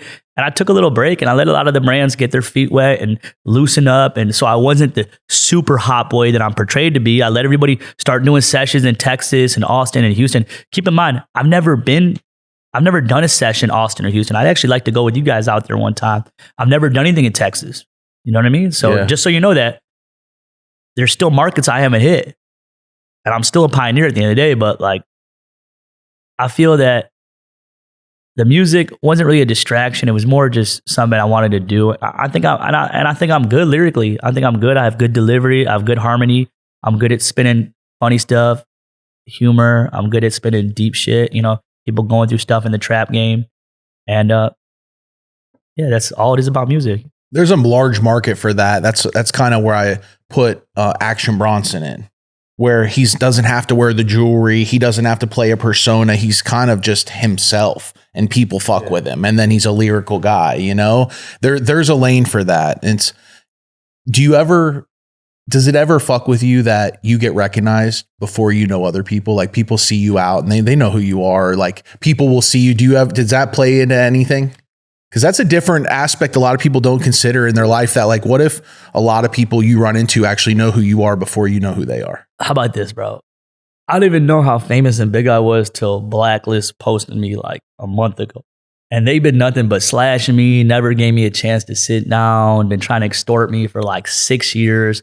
Right when they first started the page and had like 100 followers on it, they were still on my head and posting fake pre-rolls with seeds and stems in it. Like, what the hell? Like, but Blacklist posted me, and that got 500,000 views in 2 hours on Instagram, on their Instagram reel. They posted some fake shit on there, like, oh, this guy's no good. I don't know what the fuck they posted, but I'm like, damn, bro, 500,000 people just seen my face in 2 hours on the most slandered, fabricated Instagram there is. I'm like, damn. My face is really out there, bro. Like, I'm really big. Like, I'm somebody. Like, I'm not nobody. Like, damn, this is real. Like, this is real. What do you think about the whole Blacklist page and how they've Well, it's been a whole mess. It's been a whole mess. I think that they should have kind of got more into podcasting and more got into like neutral affairs, any type of scenarios, industry situations. But they've been just taking money and putting people on blast and just doing the wrong thing. And it's showing a light. The lady's having hella troubles right now, legal troubles with her husband. She's going through depression apparently, which I hope she turns it around. I'll still sit down with her and her ex-husband. When those prices jumped up to $3,000-$4,000 and we stopped the pop-ups and the Snapchat got deleted and Blacklist just went, bah, bah, bah. They were just going in on me. Dirty cards, it's outdoor. We swear it's outdoor. He's finessing. Like, it was tough because, they had somewhat of an influence on like the typers, the commenters and stuff. And then like, other brands go through it with them and it's not healthy. It's not healthy. And, their page gets deleted and they get it back sometimes and it gets deleted. And, it's maybe for the better sometimes, at the end of the day, mental health is number one. If you don't see, sometimes people get lost in social media. They're having that type of power and control, and they built a cool platform at one point, but at the end of the day, they didn't have any fairness to it. It should have become more of a interactive news channel and gave more positive and benefits of learning, getting in the industry, job openings, and possible stuff that's happening in the industry. It could be negative, could be positive, what people to stay away from, and then not really bashing on brands all day and extorting brands. And, they won with some brands, they lost with some brands, but people know the real. No disrespect to Blacklist. I like Blacklist, actually. Yeah. You know what I'm saying? But people got to remember, we're a platform and we want to hear both sides. I don't care who likes which Unbiased, side. Neutral, yeah. 100% It needs neutral. to be heard. That's what we're here to do. We're here to drive value. And if there's entertainment along the way with it, cool. But if you're getting value or entertainment out of it, that's our goal. And we keep it overall positive. We don't push negative scenarios or negative bullshit on people. We could have easily done that. We've taken the high road as many times. We could have done that and tried. We would have way more views, way more subscribers, way more followers, and be making way more money. But that's not when we started this. We made it really clear. Like, look, we're not here to do that. We're going to uplift the community. We're not going to drag individuals and people down because we're a part of this shit. We're not just smokers or fans of this industry. We're a part of this industry. We've been here building. We've been here doing this shit. So respect. A lot of people don't even realize that. They think that we're just some super fans and shit that started a podcast. No, we're players in the game. We've been doing this shit way before media was happening or any of this. We saw a need for more media in 2020 and all this shit where I'm consuming all this media and I'm like, there's not a lot of shit for cannabis at all. So it was like, somebody's got to do it. We obviously knew a lot of the brands from doing the sessions, doing the shows, out here building a brand together. Made the move, all that shit. And so the evolution is let's do it. Let's do it for the community, though. We're not going to just do it for ourselves, No. But for ourselves would have been bashing people, taking money, and doing all that shit. I never wanted to come out like I bashed any brands out here, and I'm willing to sit down with any Blacklist, High Times, even any local brands. I want to work with all brands, bro. Like straight up, I want to help create new flavors and new packaging and new events and open my pop-up to them. My pop-up every day I have like 400 to 500 customers a day still, like to them testing new products, trying new products. I want to give out your hash holes. I want to sell your hash holes, bro. I want to have fun doing this, bro. You feel me? So I never wanted to come on this episode and be any type of bashing. Like, it's just the truth needs to be heard. You know what I mean? And like I said, it's unbiased. We're neutral, and we're going to keep on pushing for the greatness and betterment and legalization and everybody just making money and putting on for their families and friends and their brand and their community. You know what I'm saying? That's what's always, and I could just say for myself, attracted me to him as a person, and your brand is your energy. You always keep it up here. And I've always, like, even just when I watch your story and I watch what you do, and I always appreciate it. And I can honestly say that, like, your energy, that's why when people have anything to say about anything, I'm like, nah, man, you don't. I've been around that dude a bunch of times. Like, he's as OG as it's been OG. Like, we've been around guys that have been doing this as long as anybody. And like, when I get around you, your energy and your knowledge and the stuff that you give effortlessly, knowledge wise, people, I don't think take a lot of that into consideration. They want to gatekeep, and try to make people pay for it. People want to hold knowledge. They don't want people to come up. They don't want people to pass them up. And like, a lot of people want to hold people back, bro. They want to hold people back from their full potential and capability. And it's just sad, man. Like, I want to see everybody win, bro. I want to see everybody. It's not about the competition. I know my lane. I'm going to stay in my lane. Let's see if you can create your own lane. But another thing is, a lot of people don't have personalities. And that's why people are going to hate on us or hate on me, because I have a personality. I'm outgoing. I'm funny. I speak my mind. I'm direct. And some people don't like it. You know, they just want to stay in a turtle or this or that, especially, you know, with this culture in LA, you know, and the Bay. Like, no. But that old generation's getting older. I hate saying it. No disrespect to my OGs. What are you, 78? Do I look that old? 78? What are you, 78? 82? That's why I wear the hat. I got some gray hairs 53.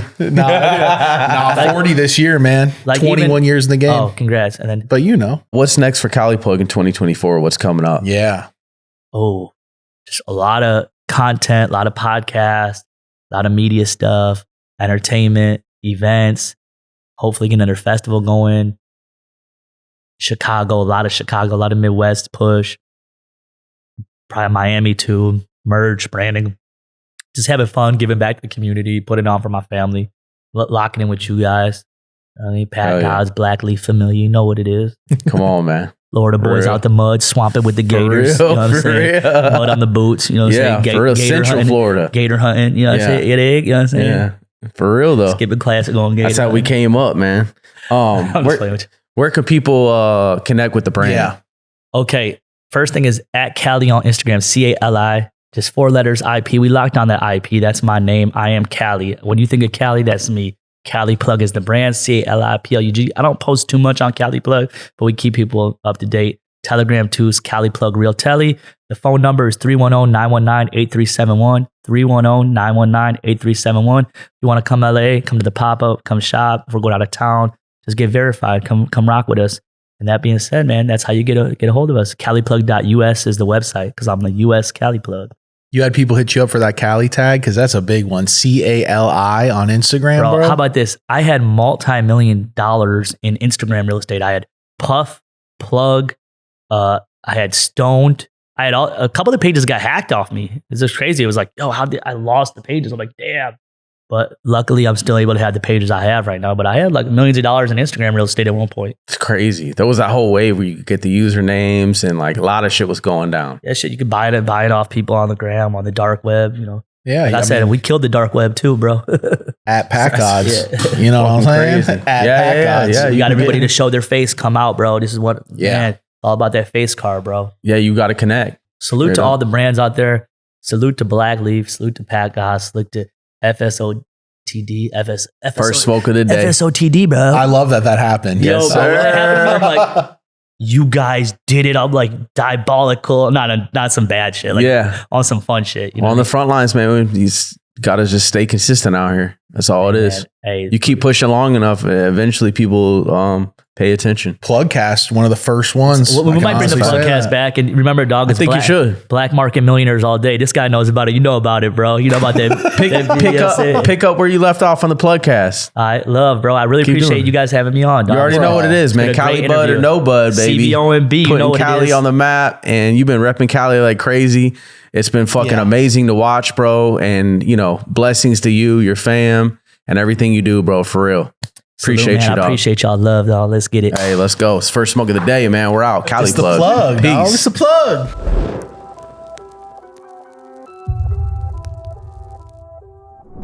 First Smoke family. If you want more video, unreleased content, stuff we can't put on YouTube, you want early drops, weeks and weeks in advance, FSOTD.com gets you all that. You become part of the family, you get hooked up with early content, you get unreleased content we can't put out on YouTube because we get age restricted and we get strikes, the whole deal.